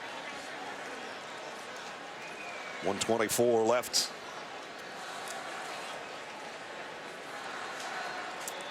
Thomas redshirted last year and came in. Keyshawn Johnson's nephew as the leading receiver catch-wise for Ohio State this year. You mentioned Devin Smith's the big play artist of the bunch. Well, he and Cardell Jones both spent the fall of 2011 at Fort Union Military Academy in Virginia. A 1-year prep school after high school. A lot of times guys go there if they need to mature a little bit, if they need to get their grades right. It's a very rigorous program, excellent football program as well, and both of them benefited from their time there. So he started off cold. He's warmed up. Does have that costly interception that ended up turning into 7 points. But he's had some big third down conversions on that last drive that led to Ezekiel Elliott's touchdown run. And he's all by his lonesome right now in the Ohio State backfield. J.T. Barrett looking on. Jones, plenty of time. Going to throw short underneath, complete. Corey Smith got to the 41. That's about all. Geno Smith made the tackle. And now we're down to 110. Haven't seen the deep crossing route for Ohio State, something that they really like. Again, an empty set. Cardell Jones loads, fires down the middle, complete. Inside the 45 to the 40 to Van at the tight end. Clock will stop as they reset the chains. Pickup of 19. Again, Ohio State with 2 timeouts. Plenty of time here. Landon Collins back in there, as Holly said, after coming back out of the Alabama locker room. 40 seconds left. Some valuable time being wasted. Jones steps up in the pocket. Now he's going to run with it straight ahead, and he's still running with it. Cardell Jones inside the 15. 27-yard rumble up the middle. That's the 3rd time we've seen him scramble up the middle. And his size and strength gets out of the tackle of Ryan Anderson for the 1st down. Now he's rolling right to throw. And just throws it away wisely to stop the clock with 19 seconds left. And I think what the bench needs to remind Cardell of right now is that they have 2 timeouts. They can't afford to lose valuable time like they did on that one possession or the one play a few plays ago. Manage the clock right now. He's got a lot on his plate, a lot in his mind right now. Very important that he manages the clock here in the final 19 seconds of the 1st half. They're already in Nurnberger's field goal range, well within his field goal capabilities, although that's been a kind of a shaky spot this year for Ohio State. At the 13-yard line, 2nd down and 10. They may have to use a timeout right here because the play clock was down. Yep. There was confusion in their formation, and they had to burn a timeout right there because of confusion. Cardell Jones, though, we talked about 3rd down conversions on the previous drive. Talk about the biggest run of the night for him. It's going to be right here. Well, watch his strength. At 6'5", 250, that's a defensive end, Ryan Anderson, and he runs right through that tackle and rumbles for the 1st down. You know, there was a time about 5 minutes ago, Todd, where you looked at this and it was 21-6, and we kind of looked at each other and said, uh-oh. Yeah. And you got to give Ohio State credit. They have hung in, and not only hung in, they're going to cut this thing a little bit shorter before halftime. Absolutely. And the critical thing was they found a way to get the ball in the end zone. If they would have had to settle for another field goal and only have 9 points on the board, it would have been devastating. They got it in the end zone. They got the good special teams coverage, and now they got a chance to add to their point total. You would think they'd be sure to get 3, but they want more, if at all possible. With 19 seconds left, end around, and now a pass coming up. Spencer to the end zone. Thomas. Did he get a foot down? Yes, touchdown. Yes.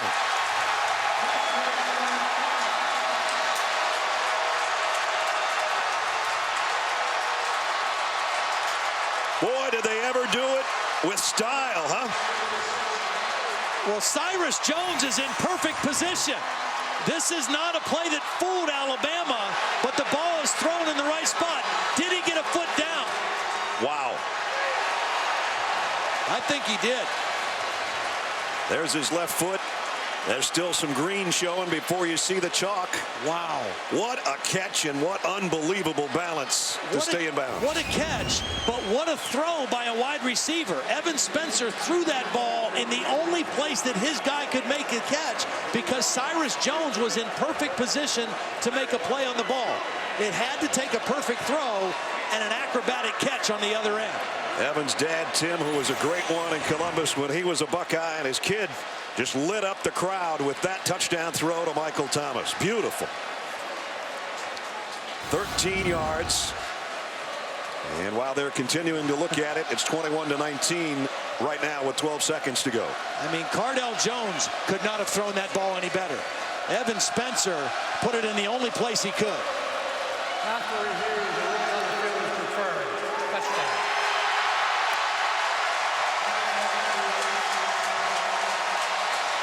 Now this game has swung in the other direction. What a call by Tom Herman, too.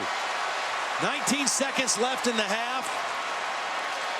They've had trouble in goal-to-go situations. They go for the trick play, and they pay it off with a touchdown. I guess there's some thought that you might want to go for 2 here to try to tie it, but there's a lot of football left in the second half, so it's an extra point by Nuremberger coming up.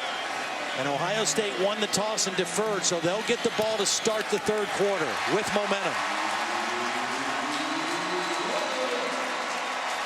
Again, Michael Thomas kind of quiet in the first quarter. They fake the pitch to Marshall, and then Spencer on this beauty.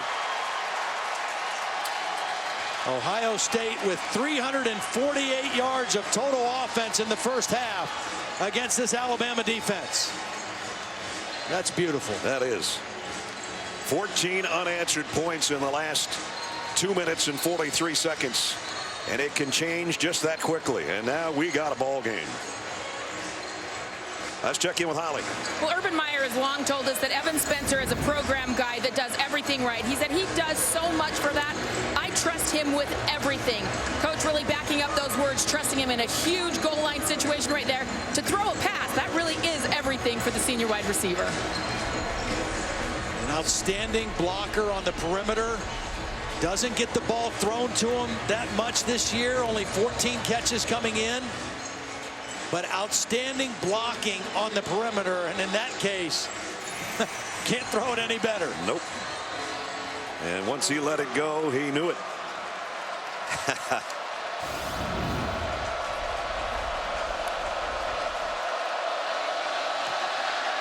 Kick high and short.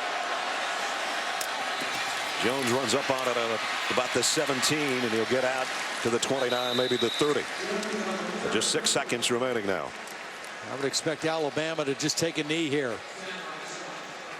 Check out the balance of yardage here. Ohio State way bigger in the total yardage category, but Alabama still bigger on the scoreboard. But remember, 14 of those points came off turnovers. Right. And the field position up until the last couple possessions was really in Alabama's favor. They had short fields to work with because of the turnovers. Ohio State started taking care of the ball. They started covering kicks, flipped the field, and made this a close football game. A 1-point football game at halftime. Great surge by Urban Meyer's Buckeyes in the final minutes of the second quarter.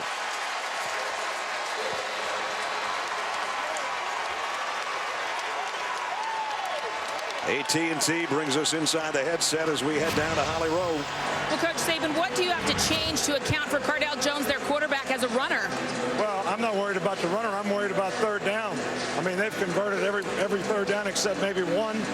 And, you know, we had them 3 3rd and 10s, and they still converted each one. And we're not executing on defense. We're making a lot of mental errors and letting people go and not covering people properly. So we just got to finish.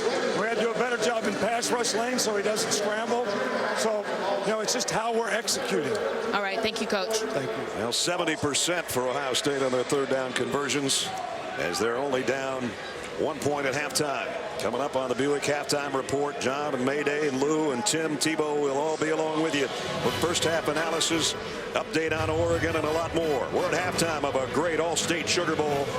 1 point Alabama lead.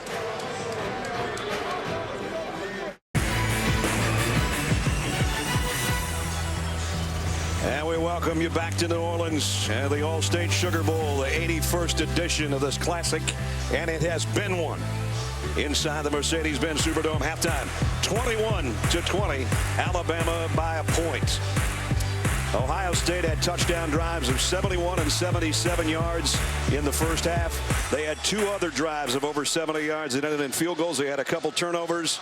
Partner, we got a good one going on right now. Yeah, and this game was teetering in the balance for Ohio State at 21-6. They settled down. They righted the ship. They started making some things happen. They ran 20 more plays than Alabama did in that first half, and right now we have a heck of a ball game. Well, and Nick Saban told Holly, I think they converted every third down. They didn't, but they did go 7 out of 10, and that's more first downs given up in a half by Alabama than anybody all year long against them. More big plays, too, in that first half than Alabama was able to generate. And Curtis Samuel will take a knee as we check in with Holly. Well, Urban Meyer said it's a pretty obvious conversation. Don't turn the ball over. He said we can talk about the red zone and doing better in the red zone all day long, but the bottom line is don't turn the ball over. He thought his quarterback, Cardale Jones, really settled down later in that second quarter. He said that's what we need. We need to get that momentum back and just play calm and settled. And let's see how he does with the opening possession of the third quarter. Mentioned big plays, impact plays, runs of 10 yards or more, passes of 20 yards or more. Ohio State had 12 impact plays in the first half. Alabama only 2. Jacoby Bourne, by the way, the tough guy, is back in at center. He's not going to miss this one. Jones, quick play fake and a slant complete for a first down. So his first pass of the third quarter is good for 11 to Michael Thomas, who made that sensational catch in the corner of the end zone before halftime. Nice job getting off tight coverage. Pass was a little bit behind him, but a nice job by Michael Thomas reaching back to make the grab. First down at the 36. Empty backfield for Cardale Jones. The throw, Thomas again from the other side this time. Short of a first down, but a good throw and catch. Cyrus Jones made the tackle. See, throwing on early downs against Alabama is very smart because as big and physical as their defensive line is, they're not great pass rushers on early rundowns. Right out of the gate here in the second half, first 2 plays, Cardale Jones throwing the football. Those tree stumps that Urban Meyer talked about, not great pass rushers. They're stout against the run, though. And here they're not. Elliott across midfield with a first down. And Bourne got all tangled up with Trey DePriest, the middle linebacker.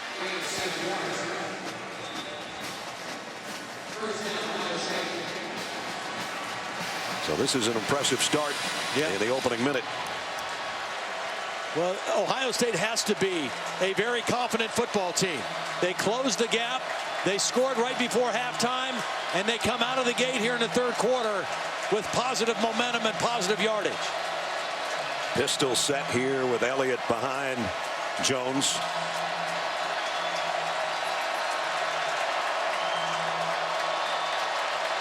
Play clock down to 3.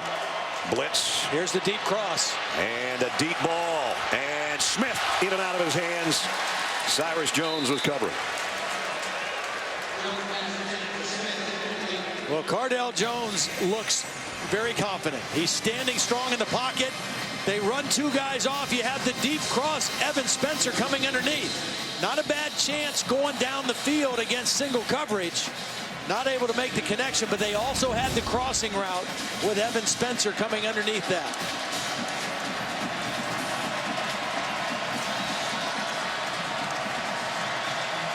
Jalen Marshall in motion. They're going to flip it to him. They tried this one earlier. Whoa! And what a hit by Ragland. And that's about the second or third time that he's been hit. Third time, and his helmet's come off. And so he's coming out for another play. He's either better put that chin strap a little tighter, or get a double buckle or something, because Ragland, that's 255 pounds coming full speed, knocks the headgear clean off. And that's exactly what they're working on, is the chin straps to get him a little tighter. He's going to feel that one, though, for a few plays, I think. Third down and 8. Ohio State 7 of 10 in that first half. Most of them long yardage like this. 5 out of 6 when it's 3rd and 8 or more. Jones waited to the last minute and let it fly, and he's got Devin Smith. Touchdown.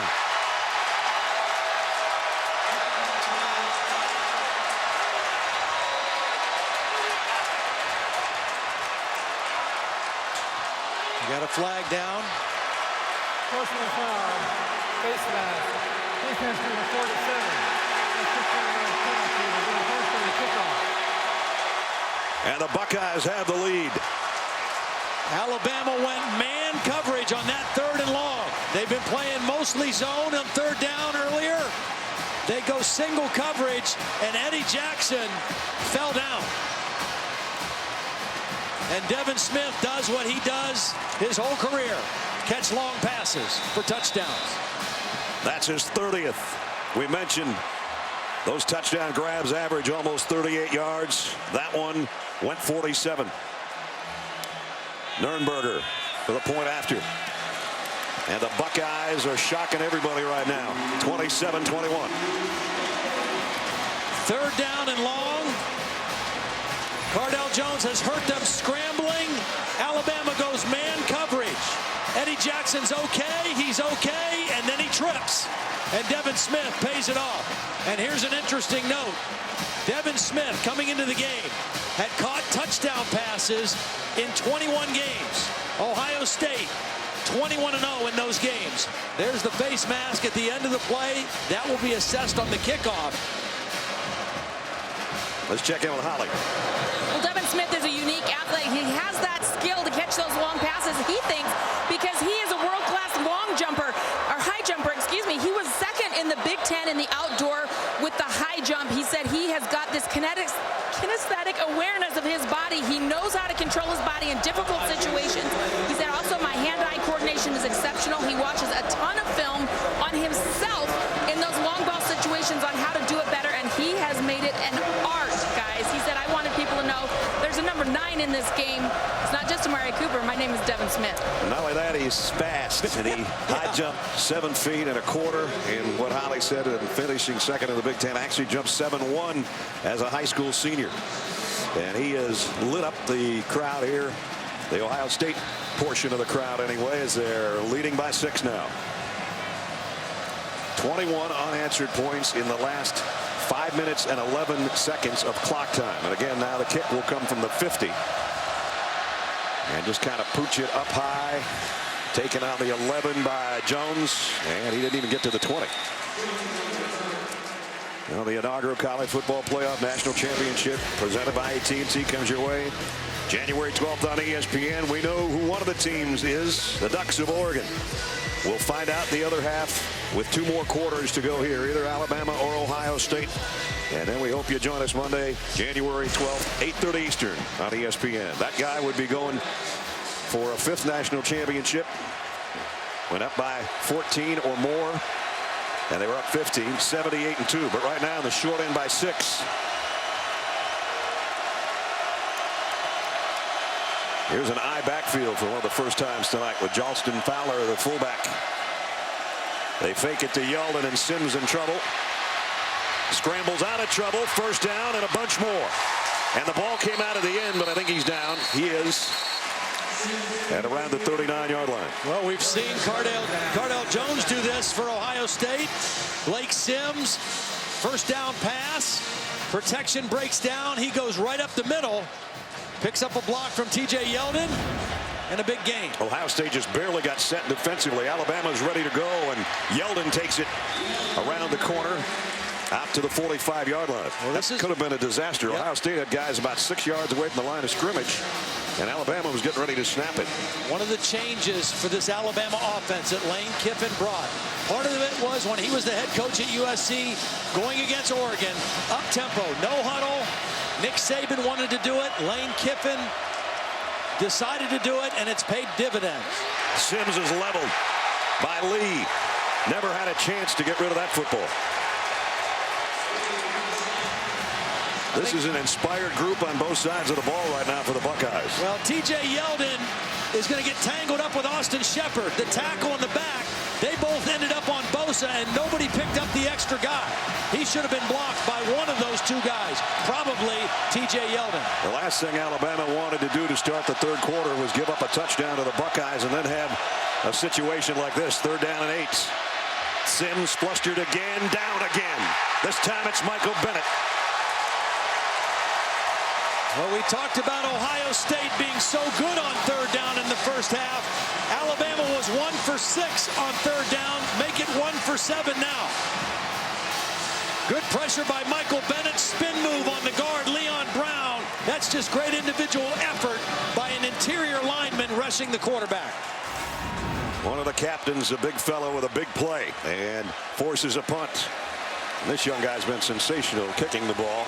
Ohio State hasn't had a return man back. So he's kicking it to nobody. And it's going to take a great roll. Wow. Well, that flipped the field in a hurry, all the way down to the 5-yard line. I mean, even if you're going for a punt block, you have one guy back. I don't know what the deal was there, but they've gotten Ohio State pinned in their own territory with a 65-yard punt.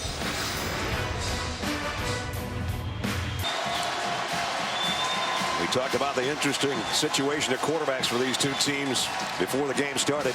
Blake Sims 10 out of 14 tonight, 17 to 29, 236 for Cardale Jones and only 60 for Blake Sims. He does have a touchdown pass, and Cardale has one touchdown pass, that long one, the 47-yarder to Devin Smith the last time they had the ball. He did have a costly interception that turned into 7. But, boy, he has started off 0 for 5. He's awake now. And that's his M.O., throwing the ball down the field. And that has been the Achilles heel for this Alabama defense all season. The combination of the inability to have a outstanding pass rush and the inability to play consistently the deep ball in the secondary. Elliott straight up the middle, got him a little room to work out around the 9.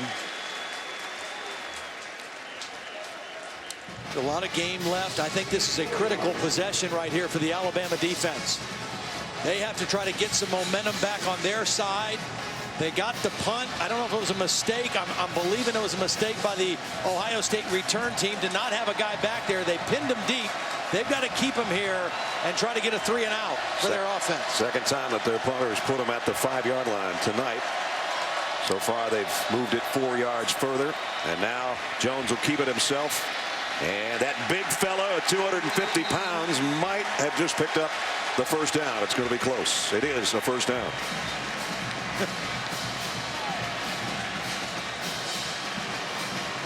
You know, he's not a whole lot smaller than the guy he ran right behind, the center, Jacoby Boyd. I mean, he's almost as big as Jacoby. He's definitely taller than him. Yep. That's a load running up through there. That was a big-time run to get it out to a first down. And out the 15-yard line, he doesn't have to be standing on his own goal line to take the shotgun snaps.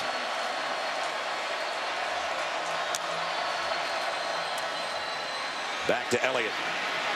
And Ezekiel across the 20 to the 22. Holly. Well, Landon Collins had gone to the locker room before the half. He did come out and play in one series, but then he left early again, running to the locker room with the athletic trainer, Jeff Allen. He has come back out with a new wrap on that right shoulder. He is playing now, guys, but he is their most physical safety for Alabama, maybe their most important guy on defense. How does that shoulder affect his ability to get up there and hit guys? Oh, for sure. There's Devin Smith right here. Again, the deep threat guy in the slot. Difficult to cover him when he's in the slot. Second down and 3. Play fake, quick throw, intercepted. No, not quite. Cyrus Jones, boy, he jumped that route, and I thought he had another one, and he might have been off to the races to the end zone, but he couldn't hold it. Yeah, they were dialed in on this one. Cyrus Jones looking at the quarterback the whole way, slips inside the block. That would have been huge. Wow. Now it's 3rd down and 3. Shortest 3rd down they've had tonight, though. And they picked up 8 of their 11.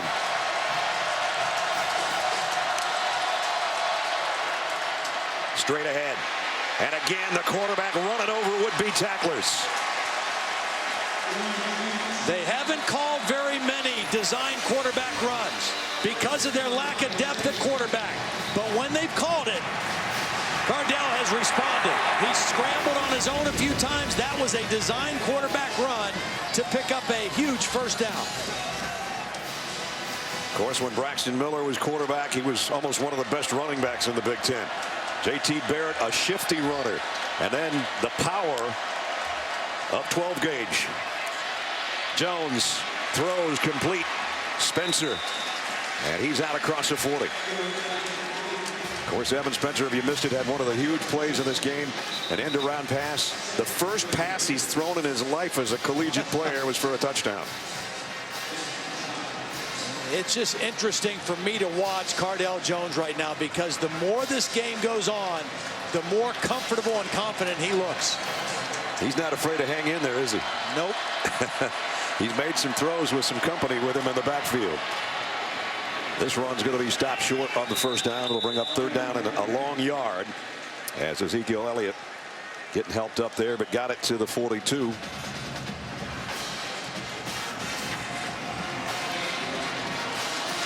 There's JT. Now they're trying to run it wide here, and that's not going to work either. Nice pursuit by Reggie Ragland to stretch it out, and it's a loss of 3. Yeah, Ohio State tried to go with a quick snap. It was a little bit of a trick play using a wide receiver as a running back. They tried to quick snap it, and Ragland made a beautiful play. Fought off the block of Vanette, the tight end, and made the tackle for a loss of yardage. That was a stop that Alabama desperately needed. And Ohio State's going to have to punt it away. As out comes Cameron Johnston. They got the stop, but because Ohio State was able to convert a couple first downs in that drive, they're in pretty good position to punt this football away. Christian Jones waits back around the 15. And the rugby style punt.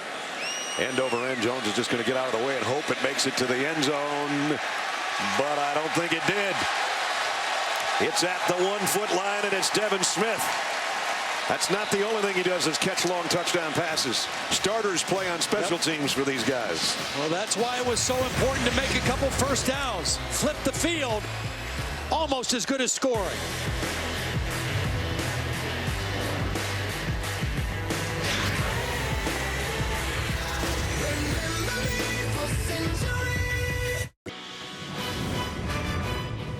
The 2015 All-State Sugar Bowl is brought to you by AT&T, presenting sponsor of the College Football Playoff National Championship Game. The Quick Silver Card from Capital One. Earn unlimited 1.5% cash back every purchase, every day. And Honda, start something special. Alabama deep in its own territory thanks to Devin Smith downing that punt at the 1-yard line. Ohio State a 6-point lead. And Bama at the 1. They've started some drives inside their own 10 several times this year. They do have 3 touchdowns, but they've got a couple of turnovers as well. They've got a long ways to go to try to get the lead back here. I wouldn't be surprised if they throw it on this first down play, even though they're inside the 1. P.J. Yeldon is behind Blake Sims. They'll hand it to him, and he's cut down after a pickup of 1. Darren Lee again. Boys made a lot of tackles, it seems, tonight, or some big plays. The redshirt freshman linebacker. Alabama 2 possessions here to start the second half. First one started on their own 19, and this one inside the 1. Amari Cooper's been kind of quiet the last few possessions for Alabama. Sims about 3 yards deep in his own end zone to take the snap, and they're going to keep it on the ground, and Yeldon broke it out there for what looks like a first down. He looked quick on that play too. Yeah, he did. Been bothered by a hamstring. They thought he would be 100% by now. Did not start the game, but he looked awful quick bursting through the hole on that one. How about that block by Jalston Fowler that gave him the room to get out to the 12-yard line? Great look at it from above. Fowler's a very important key to this offense. Voted one of the captains. Senior out of Mobile. That's Derrick Henry back in at the tailback spot, and he'll get the toss. With Fowler in front of him. Derrick Henry down the sideline. Big run by the big fella who has a touchdown tonight. And that time he picks up 21. Well, they outflanked him. They brought the tight end. O.J. Howard in motion. He got a block. They pulled the tackle, Cam Robinson. And then, as you mentioned, Fowler out there leading it. They got on the edge. They outflanked the Ohio State defense. And Derrick Henry, with that speed, got a big gain out of it. All the way to the 33. So a drive that started at about their own 2-foot line has them a first down at the 33-yard line. That's Fowler in motion again. They fake the toss and a throwback to Fowler. Head-on collision there after a 4-yard pickup. Pretty nice play by Blake Sims. It didn't gain a lot of yards, but when you run a bootleg like that, you got to get your head and eyes around right away in case there's somebody still there. Ohio State played it very disciplined. And he did a nice job, Blake Sims, of getting his eyes around and completing the pass. And Fowler now comes out as a wide receiver to the bottom of your screen. They'll give it to Henry, and he's going to lose a yard, maybe 2. Bennett in Washington in on the stop.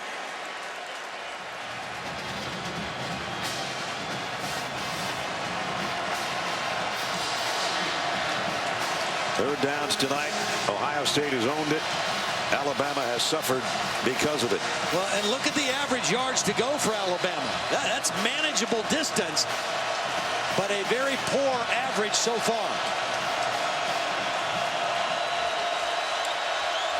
Yeldon back in there. He and Fowler switch places.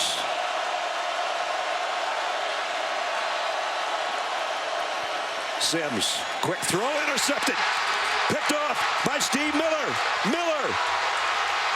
Defensive lineman dream. Touchdown.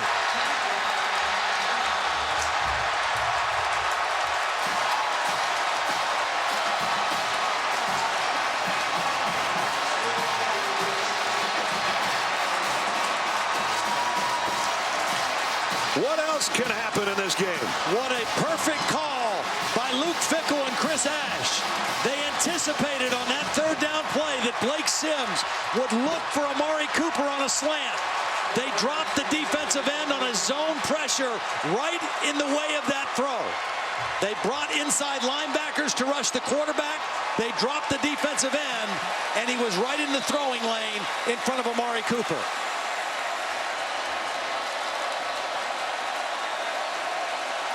Nurnberger's extra point. Up and good. 3:21 remaining third quarter. I noticed a sign earlier that said the Steve Miller Band was playing in the Superdome later on this month. Steve Miller Band just struck here from the defensive line of Ohio State. The big guy with the pick. And 41 yards later, Ohio State another touchdown.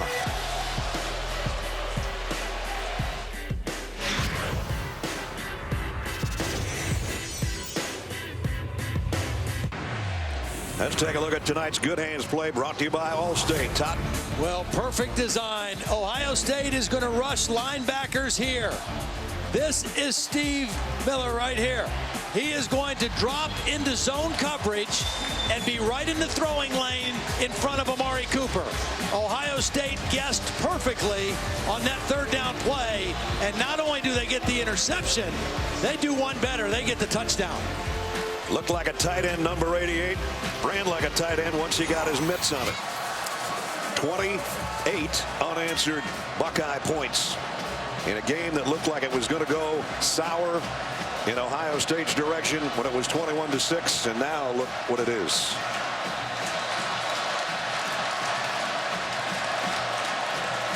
And now the pressure's on the number 1 team, the Crimson Tide of Alabama.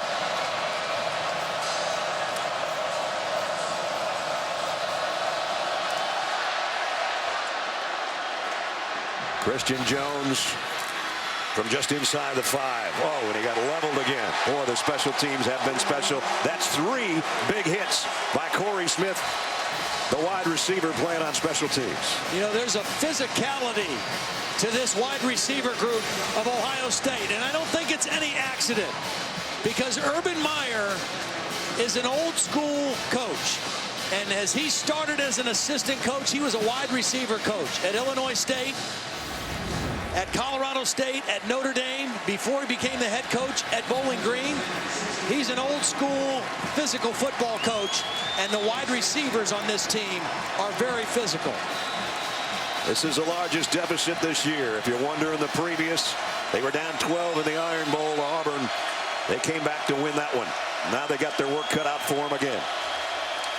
Sims, deep sideline, nobody home. Well, and Amari Cooper is showing some signs of frustration a little bit. You see him coming back to the huddle, trying to get on the same page with his quarterback. It has been a very quiet night for the Biletnikoff winner so far. He's had a few catches, but no big plays, and that has been rare for him, particularly in the last half of the season. 6 catches for 39 yards is all tonight. He's had 3 games of over 200 yards receiving. Nowhere near that tonight. 2nd down and 10. Play action.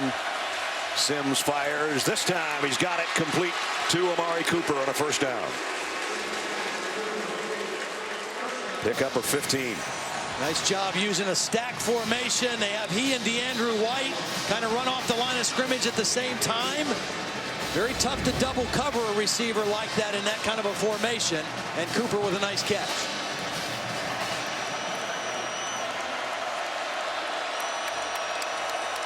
Everybody has a look over to the Alabama sideline.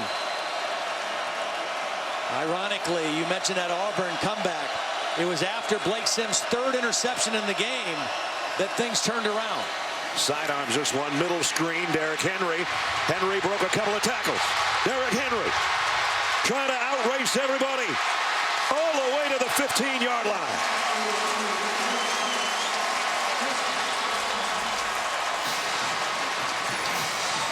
.6'3", 241 pounds, and explosive.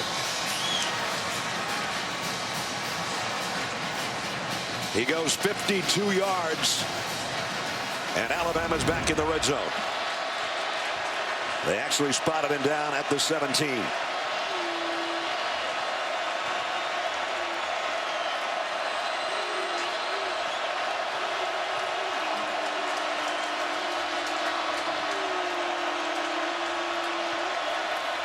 TJ Yeldon trying to cut back, looking for a block from his quarterback, and a stiff arm as he goes out at the 10.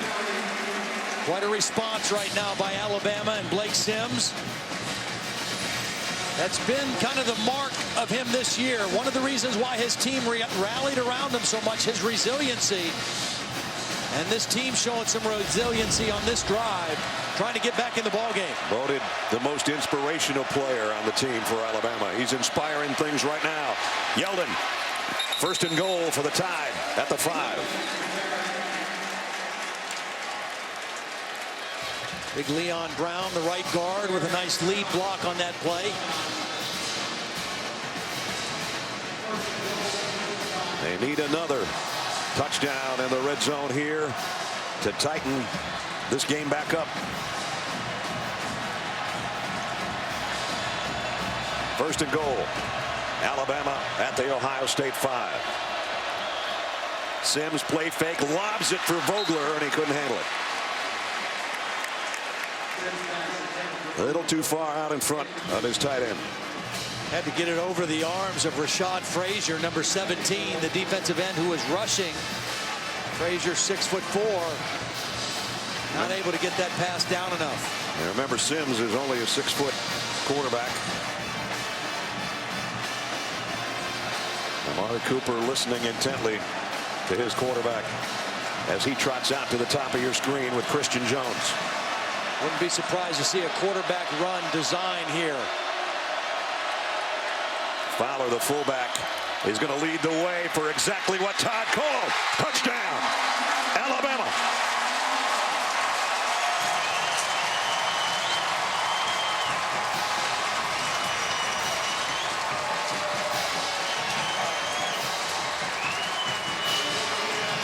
Two great blocks here. Kawanjo, the left guard. Jalston Fowler, who we've seen doing a great job as a lead blocker. And Blake Sims showing the resiliency that he has shown all season in his 1 year as a starting quarterback. Gets it in the end zone for the touchdown. Adam Griffith, point after good. Just over a minute remaining in the 3rd quarter. This thing is really getting interesting. Blake Sims waited his time at Alabama to be the starting quarterback. He's just cut it to 34-28.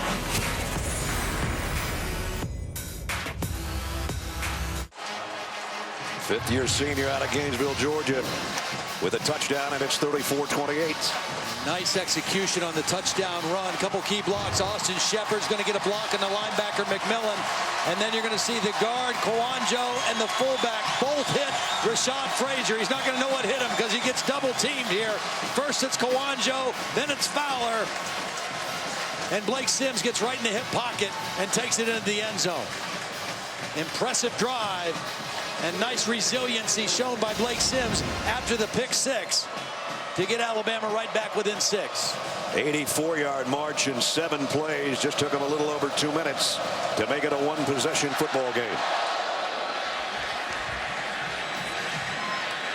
Samuel's not going to bring out the kickoff. Nick Saban's Tide dominated college football during his 8 seasons, 3 national championships in 5 years, 09, 11, and 12, 7 straight 10-win seasons, which is an SEC record, and #1 in the Associated Press poll at some point in each of the last 7 years. Of course, the new college football playoff, they came into this one with the #1 ranking. #4 Ohio State has the lead. #2 Oregon took care of business in the Rose Bowl today over #3 Florida State. So we've got about 16 minutes to figure out who joins the Ducks in Arlington.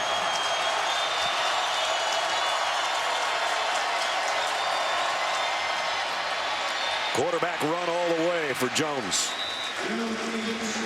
Picks up 5. I think the reason that Ohio State is doing this, even though they take the risk of getting their quarterback hit, I think Alabama came into the game not expecting many quarterback runs because of the depth issue. They knew if J.T. Barrett was there, that was a big part of Ohio State's offense. And Ohio State is recognizing that and calling Cardell's number more as a design run. 2nd down and 5 from the 30. Here comes a blitz off the corner. Elliott takes it the other way and got a couple before he ran into trouble from Trey DePriest and Reggie Ragland, the 2 linebackers. That might be the end of 3 here. Final 10 seconds. And what is a thrilling 81st edition of the All-State Sugar Bowl. 1 quarter to go. Both teams are going to hold up those 4 fingers.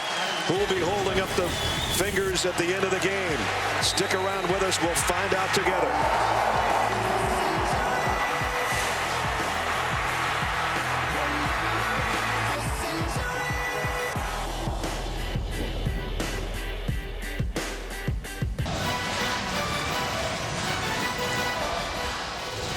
Fourth quarter of the All-State Sugar Bowl set to begin. With Todd Blackledge and Holly Rowe, I'm Brad Nessler, and this has been everything we hoped for and then some. Final quarter. 34-28. Ohio State with the lead. They're 9 out of 13 on 3rd down conversions tonight. Cardell Jones is 5 of 7 throwing on 3rd down. All 5 completions have gone for 1st downs. Elliott joins him in the backfield. He'll throw again. No, he won't. He's going to keep it. He's going to go down. Great play by Jonathan Allen on that defensive front for Alabama. And I think that was by design to run. This was not a scramble. I think this was a design run because Ezekiel Elliott is leaking through to get a block on the linebacker, and it's just played beautifully by Jonathan Allen. First team All-SEC, Allen, and a big-time play there to force the punt.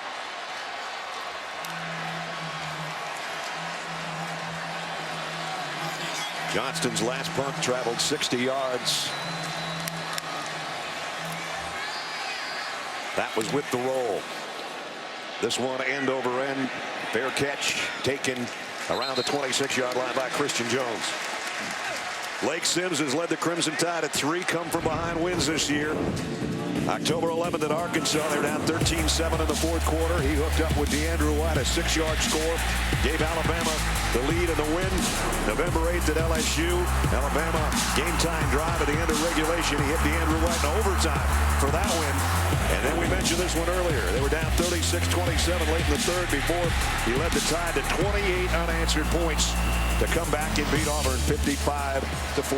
And again, that Auburn game, he threw his 3rd interception the first possession of the 3rd quarter. Auburn scored to go up by 12, and after that, he settled down and led his team back. Similar situation here tonight. Derrick Henry, straight up the gut for about 7. Boy, at some point when you're a defensive player, you got to get sick of looking at number 27. Well, and T.J. Yeldon has played a lot here in the 2nd half, more than he did in the 1st half, and has looked good when he's been in the game. 2nd and 3. Henry again diving, and somebody's helmet came off in the middle. Bennett. It's Michael Bennett. He's shaken up as well. Well, he made the tackle. He was the one who got the legs knocked out of Derrick Henry and lost his helmet. He'll have to come out for a play. He's looking for his helmet right now. He might be a little woozy. I think he might have gotten Derrick Henry's knee on that helmet. Looks like it.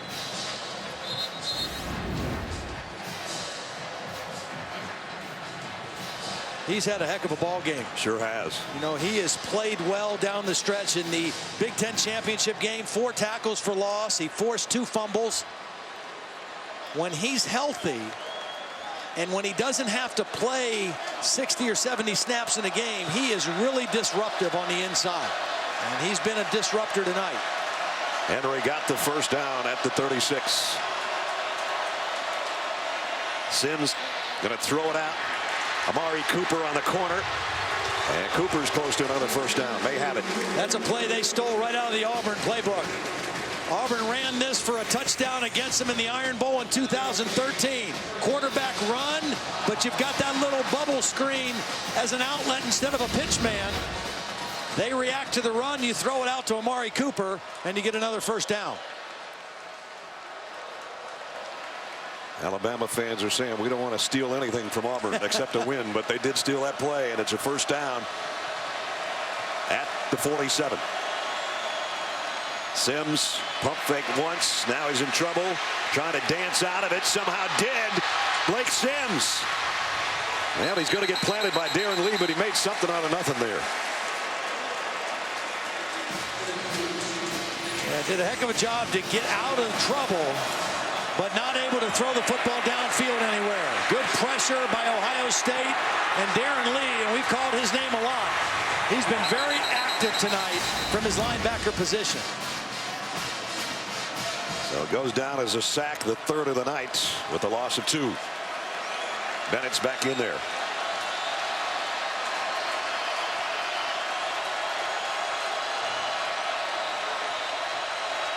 Sims under center.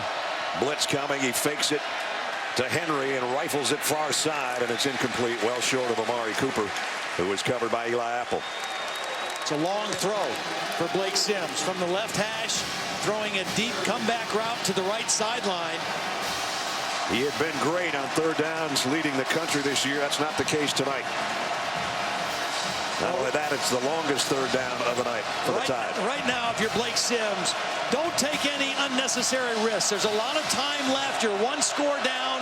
You can flip the field if you have to punt. Don't force a bad play. Middle screen to Henry, and he's going to be dropped by Curtis Grant, the senior middle linebacker and one of the captains. Nice play by Grant.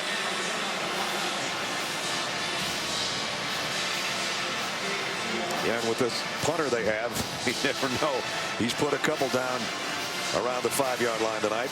Great leg for J.K. Scott, the freshman out of Denver. And he's only averaging 61. Yeah. Jalen Marshall will wait back inside the 10.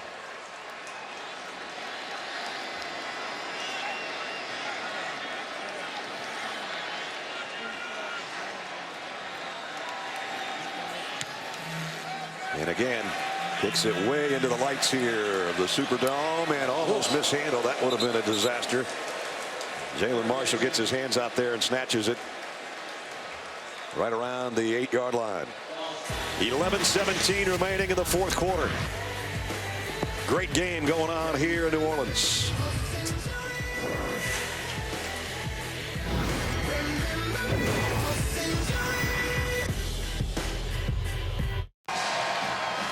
Ohio State has 6-point lead. They've got the ball back here in the 4th quarter. Cardell Jones in his 2nd start has 18 completions, 243 yards. One of the ways he's getting some big plays is against the 2-deep coverage, finding that soft spot in the middle of those 2 safeties behind the linebackers. Usually it's been Jalen Marshall finding that spot. Know where the weakness is in the defense. Cardell Jones delivering the ball down the middle of the field. And 153 of those 243 yards have been on 3rd down.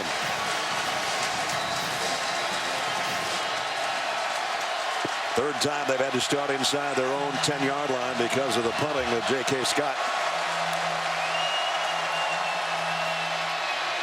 And he's hit. Jones down at the 4.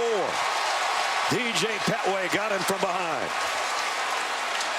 Xavier Dixon was coming in front of him. He did not feel Petway coming from behind.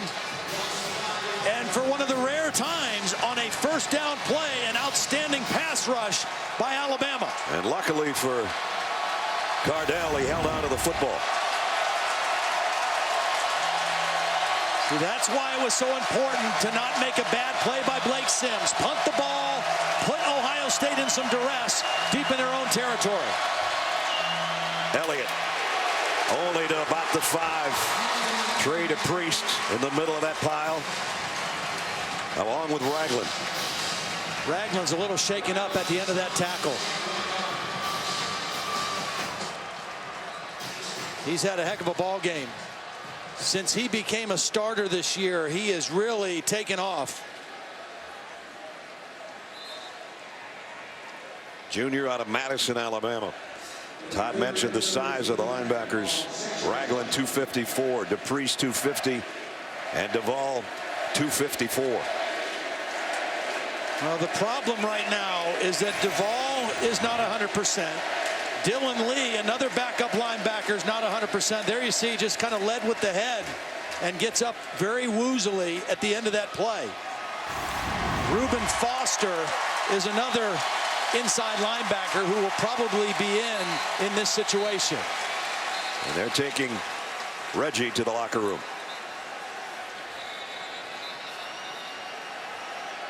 Ezekiel Elliott, who had such a big first half for Ohio State, 117 yards rushing in the first half, only 24 yards on 6 carries in the second half.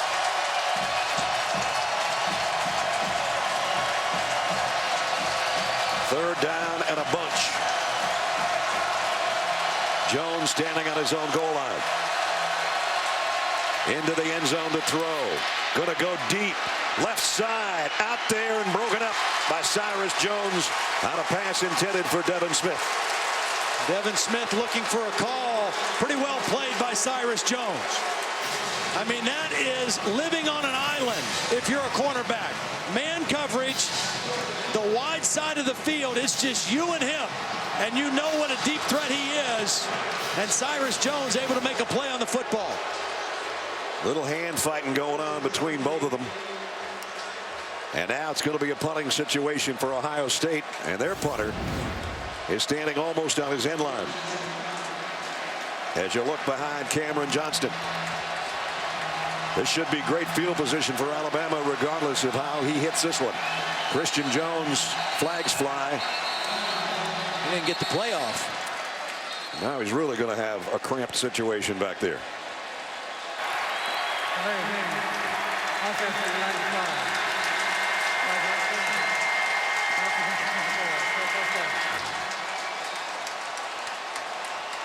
He is running out of real estate back there. This is going to be a shorter snap than he would like to handle.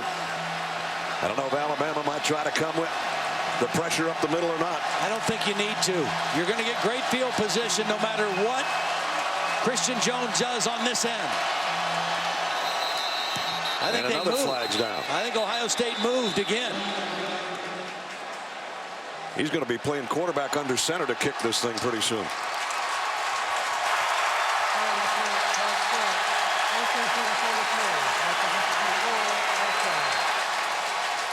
You know, the unfortunate thing for Ohio State is they are in the Alabama end of the field.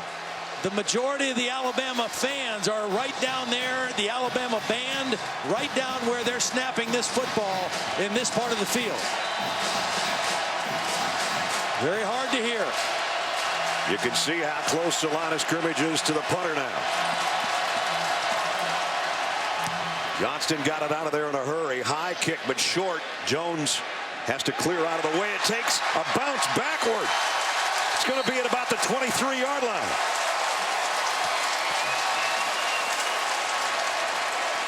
A 21-yard punt. Sometimes that's the part of that rugby style kicking that comes back and get you. That ball, you want it to spin back if you're kicking down towards the end zone, but you don't want it to spin back at midfield. An unfortunate bounce for Ohio State. So here's the opportunity for Alabama at the Buckeye 23-yard line, trailing by 6 and almost to the red zone already without taking a snap.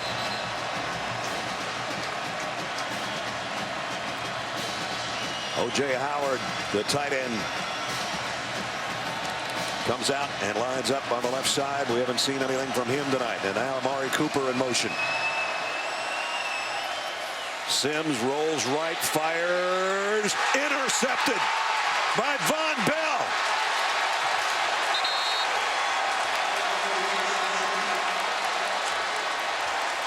A wasted opportunity again for Alabama. Well, Alabama tried to do a little bit of a trick play. They ran people on late. They sent Amari Cooper out wide late, and they tried to get it to O.J. Howard. Von Bell was not fooled at all and is there to slip in and make the interception. Huge play for the Buckeyes.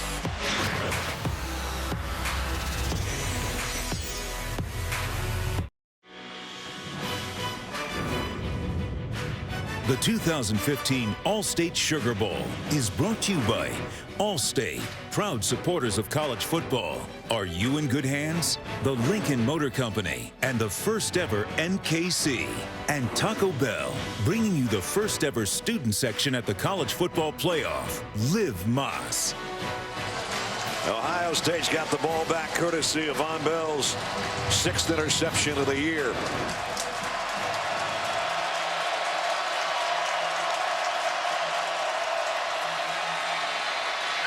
Trouble. Jones got out of it, or it would have been a safety. Still a loss of 4 with the sack. Second time, Cardell Jones very close to a safety. If it weren't for his size and strength, he probably wouldn't have gotten this one out of the end zone, but he fights forward out of the end zone to avoid the 2 points for Alabama. Jerron Reed with the pressure from the inside. Now he finds himself in his own end zone again to take the snap. On 2nd and 14, throws low. Is it caught? No, it bounced. Intended for Evan Spencer. The other thing you have to be careful of, there hasn't been a holding call on Ohio State, but when you're throwing from this part of the field and your quarterback is in the end zone, you don't want to get a holding penalty resulting in a safety either. 3rd down and 14. There's his 3rd down passing that we talked about. But this is a big one here. Gonna roll to throw. That one's caught, but it's well short of the 1st down. I don't think that one was caught either. I guess not. So Ohio State's right back in the situation they were earlier, having to punt with the line of scrimmage inside the 10. That's 3 straight 3-and-outs for the Buckeyes offense.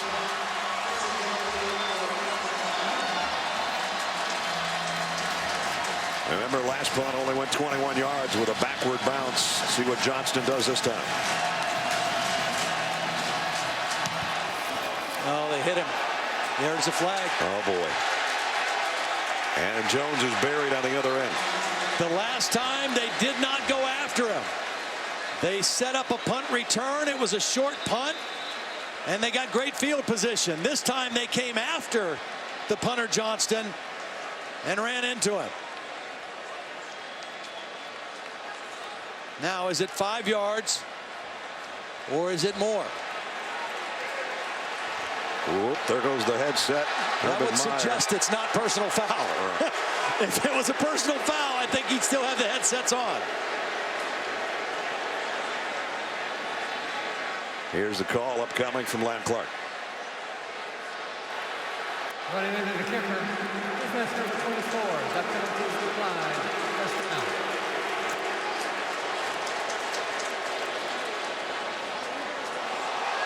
So the line of scrimmage will be the 45-yard line with 8:46 remaining in the football game. Alabama trailing by 6. Another look at the penalty.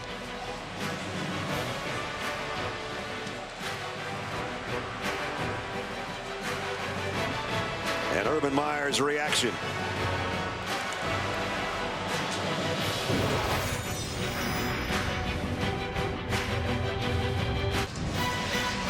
.846 remaining in the fourth quarter. Still a 6-point game.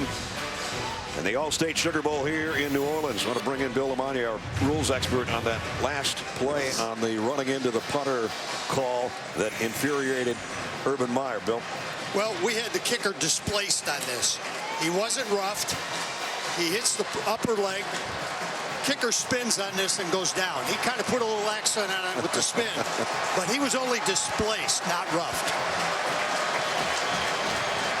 There's the little demi-plie, whatever you call it. And now the headset's going to get displaced. I don't know where that went. That baby's out there someplace. And Alabama at the 45-yard line. Andrew White in motion. Fake the stretch play, and Sims wants to throw, and now he's going to run with it. Gets what he can and gets out of bounds right about midfield. Well, after Blake Sims' first interception that was returned for a touchdown, he responded with resiliency and brought his team back for a touchdown to cut the lead to 6. He threw his second interception when they had a golden opportunity to take the lead after the poor punt. Let's see how he responds this time. Again, that's been his MO all season, is resiliency, and that's why his teammates have rallied behind him so strongly throughout the year.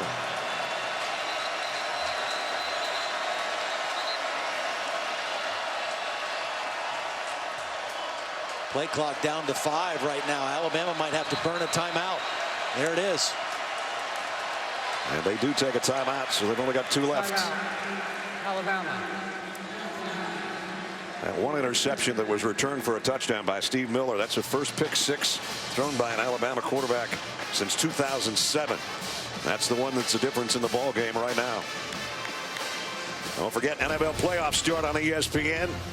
The Panthers, NFC South champions, led by Cam Newton, against Larry Fitzgerald and the Arizona Cardinals, who are trying to piece it together with their third quarterback. NFL playoffs wild card round Saturday, 4:20 Eastern on ESPN.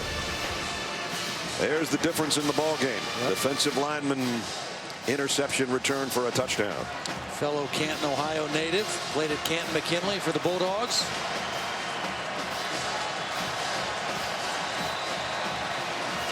The football right at the midfield stripe.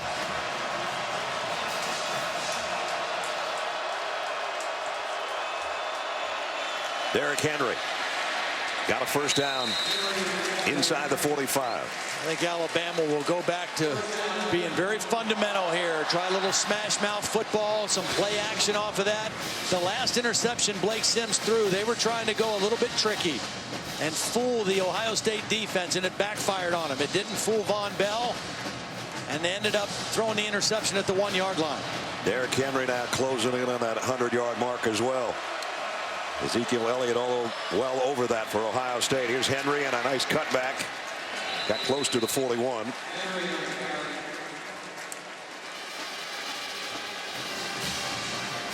We talked about early in the ball game that Urban Meyer said to us he loved his preparation. He felt great about his team. His only question was, are we good enough? I think that question has been answered very well. They are definitely good enough to not only be in this game, to win this game, or to potentially play for a national championship this year.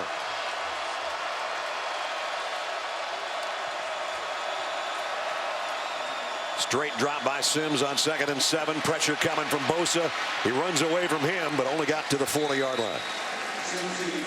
Nice job on Amari Cooper. They had Eli Apple in coverage with a safety, Von Bell over the top.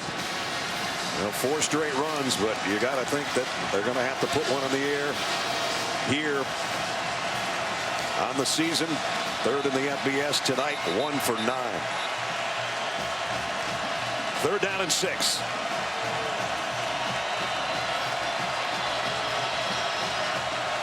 You bring the tight end out here to hopefully draw coverage by a corner right here.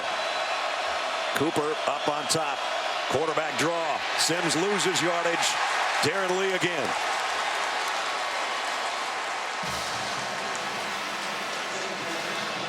Darren Lee has played a heck of a ball game. He's coming on the blitz. He reads it, and he falls back in to make the tackle on the run. Read quarterback run immediately and made the nice play. Well, it's 4th down, but the good news is if you're an Alabama fan, number 15 has dropped 3 inside the 10 tonight, including 2 at the 5.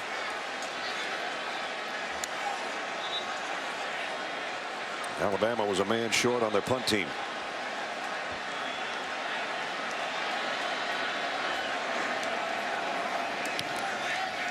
Scott, high kick again, bounces down inside the 5 again. Wow. This guy's done a little bit of everything. You know, he's boomed the long ones, and he's shown the finesse kick as well. 5:24, time becoming a factor in this All-State Sugar Bowl.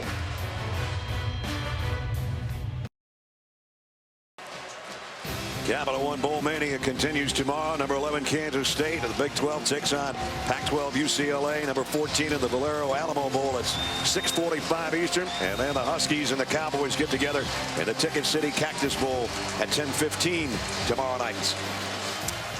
Now, how important is field position? Ohio State's last 3 possessions, they've started at their own 9, 8, and 5. And there's their 4th quarter offense. Minus 12 yards, no first downs. Alabama's hoping they can keep that statistic intact right here. Again, Jones at his own goal line. Gives it off to Elliott. And Ezekiel goes for about 4 as we check in with Holly. Well, linebacker was already positioned on this Alabama defense that had very little depth. It's a concern of their team, and so they have now lost 2 linebackers in this game, guys. Reggie Ragland just came out of the locker room in street clothes. He will not return. They previously lost Dylan Lee to a shoulder injury. He's in street clothes, so they're down to Reuben Foster and Sean Dion Hamilton in the game right now with Denzel DeVaul. And Dion Hamilton's a true freshman. Jones, empty backfield's going to run with it. Across the 10, puts the power into Cyrus Jones, but Jones got him on the ground. Picked up 5. And Cardell's a little bit slow getting up after that run. 3rd down and 1 coming up. We're down to 4.5 minutes. 1 possession game. Ohio State's missed their last 4 third down conversions. This is a short one, though.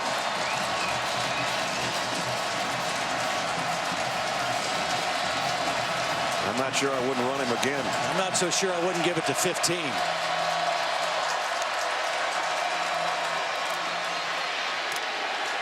Just got it.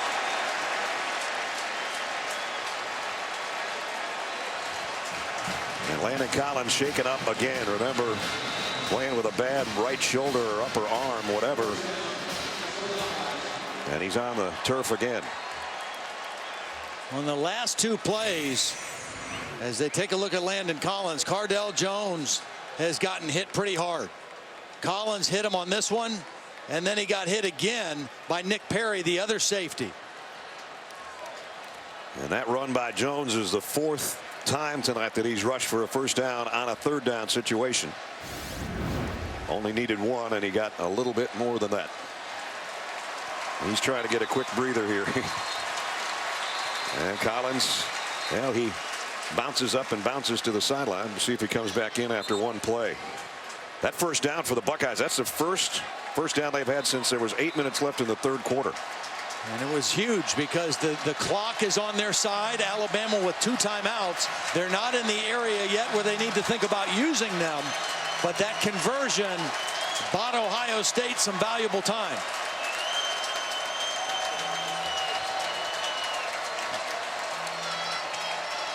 Right now, Ohio State using as much of the clock as they can. The clock restarted after the injured player, Landon Collins, was taken off. And they can run about 20 seconds off the clock here. Ezekiel Elliott. And he's got an opening. Elliott off to the races. Can they catch him? No, they can't. Touchdown.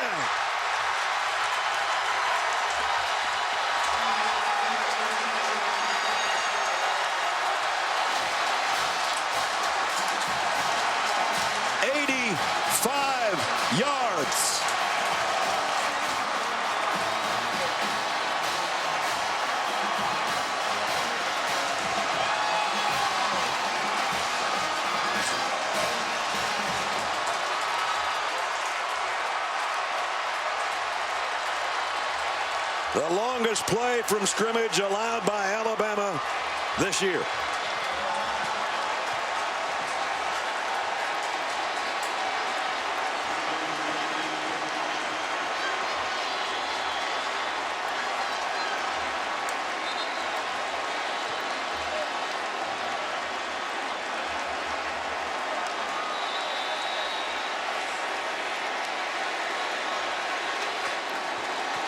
Career high night for Ezekiel Elliott, and they'll go for 2 here.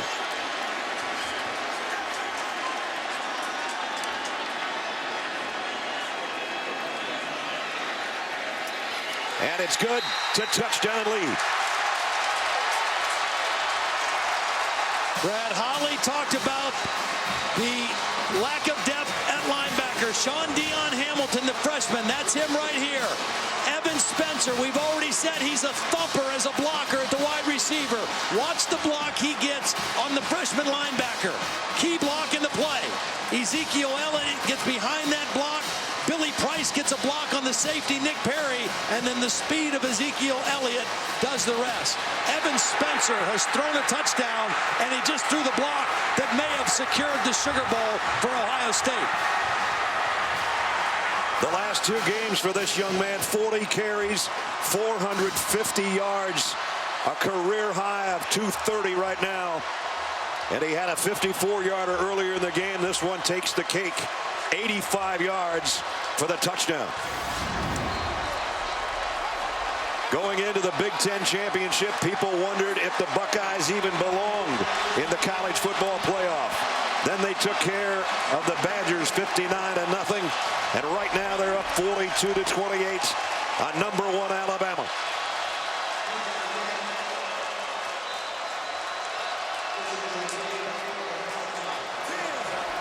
Let's go, baby. Let's go.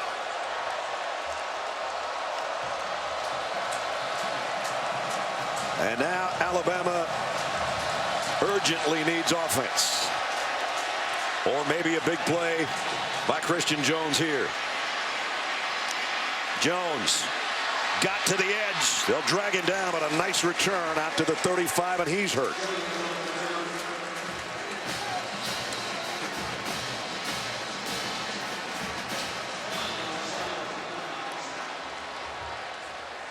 He almost got the seam he needed and then run down from behind, and it's his lower right leg. And you can see that right ankle already heavily taped.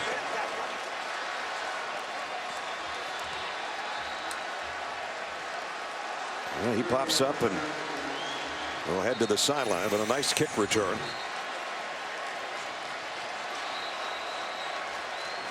And you see that ankle getting twisted around as he's dragged down. How about Ezekiel Elliott the last half of the season?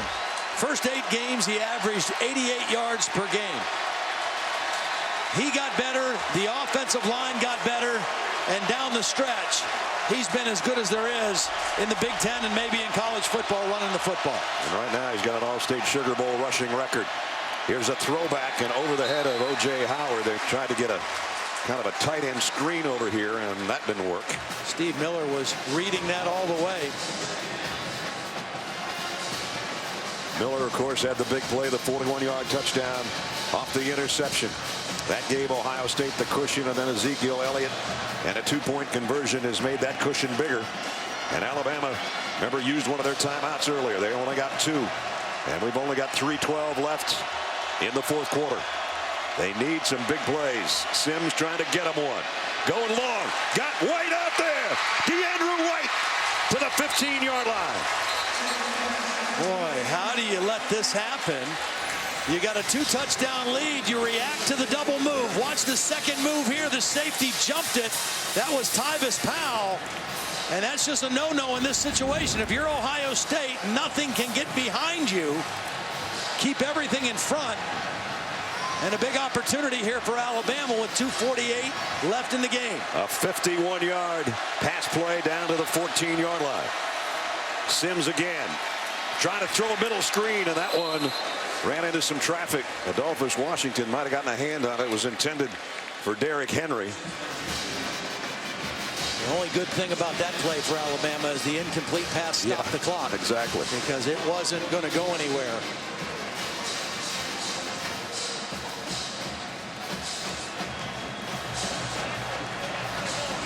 A.T. Barrett, who was the starter the majority of the season up until he broke his ankle.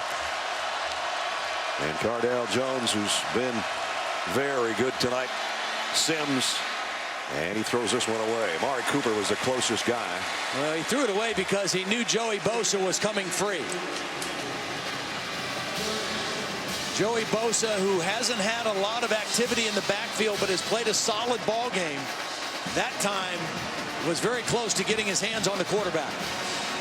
And Blake Sims is only 1 out of 5 on third downs tonight. And he's got a bunch here. This is 2-down territory, though, so they don't need all 10 right now.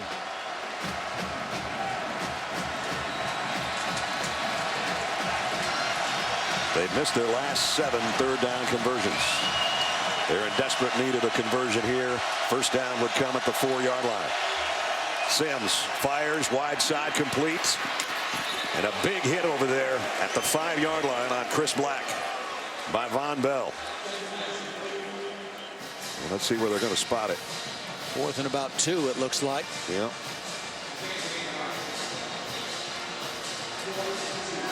And that's exactly what it'll be. And get this play in a little bit quicker if you're Alabama. You're 2 scores behind. And 2:15 and the clock running.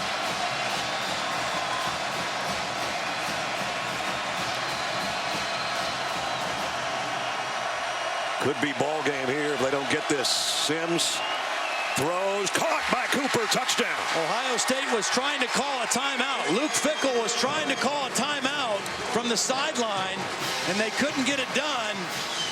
The ball was snapped, and Blake Sims is able to find his main guy, Amari Cooper, for the touchdown. Desperately in need of a touchdown. They got it. Capping a 65-yard quick strike in 1 minute and 17 seconds and 6 plays. Adam Griffith, an all-important point after is good. Wow, what a game. 1 minute 59 to go. 4th down and 2. Luke Fickell doesn't like what he sees. He wants to get a timeout called. He's trying to get a timeout called.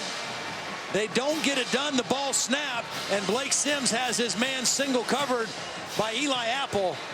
And that's a touchdown for Alabama. It looked like Luke Fickell was looking to Urban Meyer as if to say, should we use it here? Should we use it here? And then it's too late. And Cooper in the end zone again. Who's going to fill the bracket in 2 minutes?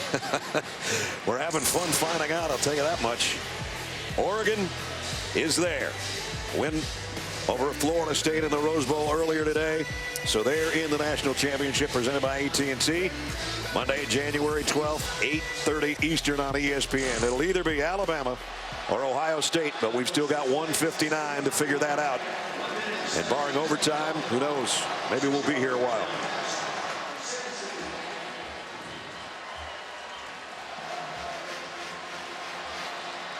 That big 2-point conversion by Ohio State after their last touchdown. Yeah. Keeping this a 7-point lead. It was a 6-point lead for quite a while. Alabama hasn't attempted an onside kick this year. It looks like they're going to try one here.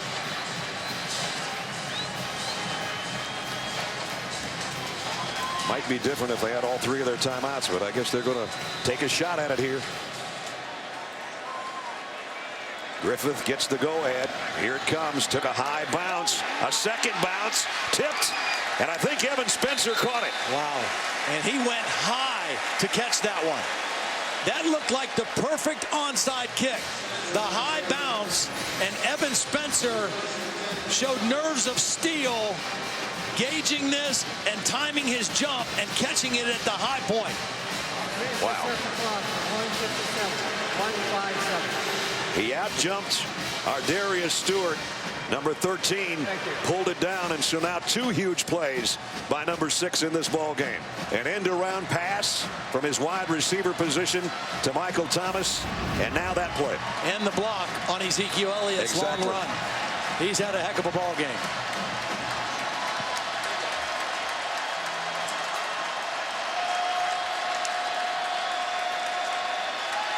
1:57 to go. Ohio State by a touchdown.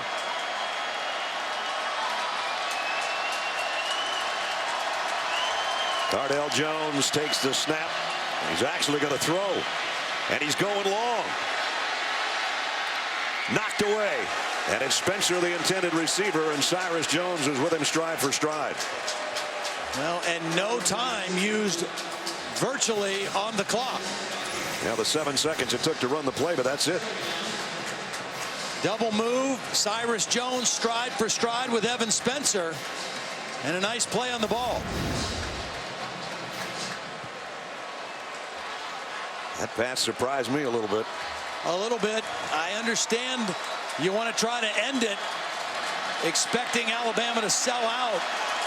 But if you're going to do that, why not do it to Devin Smith?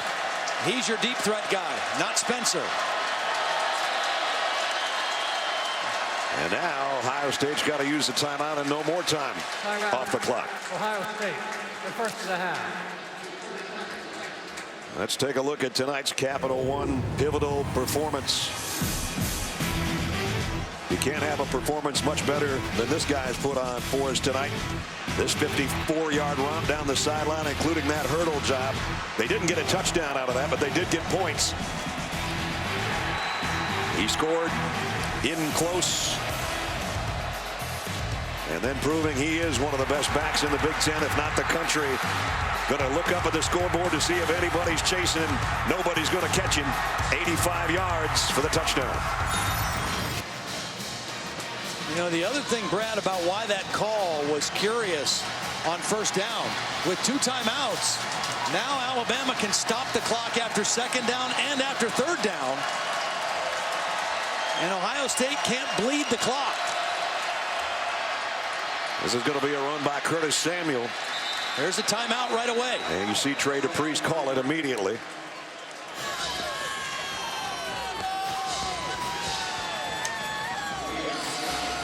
Timeout. About the second of the half. Please reset. 1:45. 1:45. There's Kirby Smart, defensive coordinator on the sideline, and he, of course, and Nick Saban work together so hard on that defense, and right now they need defense. Yeah, they need one more stop here. Yep. And they've got the 1 timeout still in their pocket because of the incomplete pass on first down. So they got to play solid and fundamental. They can't sell out and leave a big gap in the second level of their defense if Ohio State runs the football here. Get a stop, get a timeout. If Cardell Jones makes one more big play, it might be the play that ends the football game and sends them to Arlington for the national championship. The Ohio State fans that are here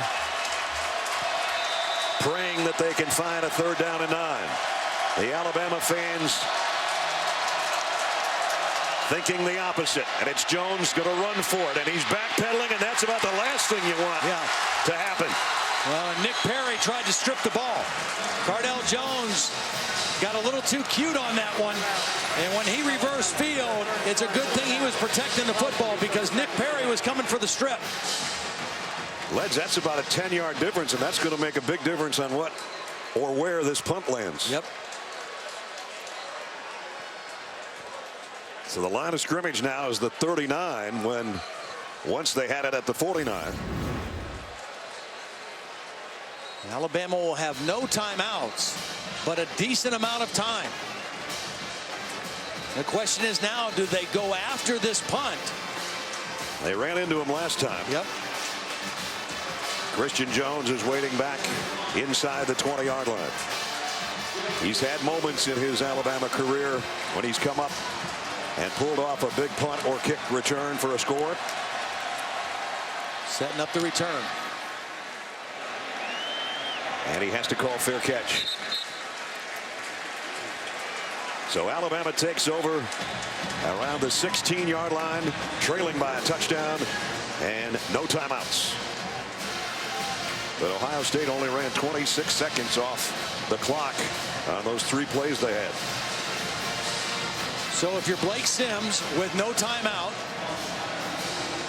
the clock's always going to stop if you make a first down until they reset the chains. You can use your clock kill play or throw the ball to the sidelines. In the LSU game, when they trailed, there were only 50 seconds left, and they started on their own 35, and Blake Sims took them to the 10-yard line for a game-tying field goal.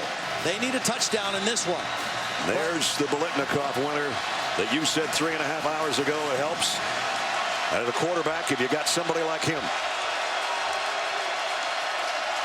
What Blake Sims cannot do here is take a sack. Throws complete to Howard, the tight end. That's his first catch, but they keep him inbounds. Clock will continue to move. Sims trying to get him lined up in a hurry. Valuable time ticking off that clock. I don't know why you didn't have 2 plays called there at the line of scrimmage. This time they go to Black, and he got leveled, and the ball is out. Oh, they called it complete? Clock ticking under a minute. 3rd down, that's irrelevant. Alabama's moving way too slowly here. Sure are. Sims slants it. DeAndrew White's got it. That'll stop the clock to move the chains momentarily, but they've only got it out to the 38-yard line. Now you either got to move fast here, or you got to kill the clock here and huddle up. But whatever it is, you got to do it with a sense of urgency. They're losing time here. Down to 33 seconds. Sims in trouble. Can't take the sack. As Todd said, he's going to run for it. Got to get to the sideline. Well, at least got to midfield, and that will stop the clock to move the chains. I think you need to clock it here. Up. I think you need to line up and spike the football and get in a huddle and call a play. Clock hasn't started yet. Now it has. At the midfield stripe. 20 seconds to play. Sims throws wide side. Howard's got it. He gets out of bounds. Just as good. 15 seconds remaining.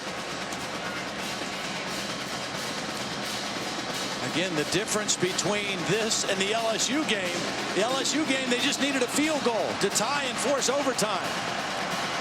To force overtime here or have a chance to win, they got to get it all the way to the end zone. Amari Cooper comes out to the bottom of your screen. 15 seconds to play. No timeouts for Alabama, trailing by a touchdown.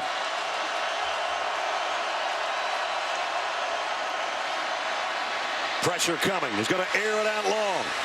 Floats in the air and almost caught by DeAndrew White, but broken up by Eli Apple. And now 8 seconds is all we've got left. I'm not sure why you're not throwing this in the direction of Amari Cooper. I mean, if he's the best receiver in college football and I'm going to throw the ball up and give somebody a chance, I'm going to give number 9 that chance. No disrespect to DeAndrew White, but the guy who came into the game with 115 catches should get the ball targeted to him here. Maybe the last play. Sims. Deep. Hail Mary. Not answered. Intercepted. Ohio State's going to win it.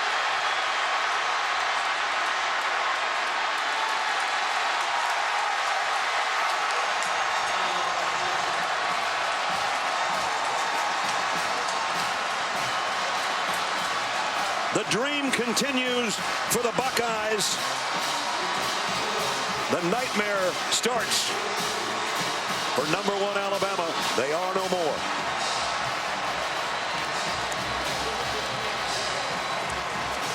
Two old rivals, two of the best in the business. And the Buckeyes with the upset in New Orleans. Alabama was left with the Hail Mary. It was all they had time to do.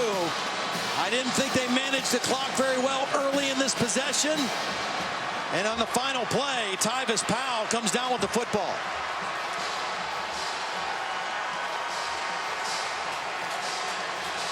The 13th win of the season for Ohio State in dramatic fashion in what is an instant classic. Ohio State over Alabama. Let's check in with Holly. Well, Coach, you said the challenge of this game was, are you good enough? What did your team show you tonight to answer that question? We're good enough. And a lot of respect for our opponent. That was a sledgehammer game, man. That was a classic. So we are good enough. I saw you walking down the sideline, 8 seconds left, and look up like, whew. What were you thinking with that ball in the air? I just want to make sure that we're giving our kids a chance to win and close the middle of the field, because you got the best receiver in college football. We just want to make sure we get some hands on him. So a job well done. It's your third-string quarterback. I don't want to minimize Cardale Jones, but how are you continuing to do this despite all the adversity? Our quarterback's product of those around him, and got some good players around him. Future's bright at Ohio State. Ezekiel Elliott, a night for the ages. What stood out to him? Wow, he's probably the most underrated back in the country, and against that defense, I'm not sure what he ran for, but it was a lot of yards. Career high. Thank you. Thanks, Coach. Career high and a Sugar Bowl record for Ezekiel Elliott. Now we've got the trophy presentation as well as the Ford postgame coming up next. Thrilling win for Ohio State. Big day for the Big Ten as well. Final score, Ohio State 42, Alabama 35.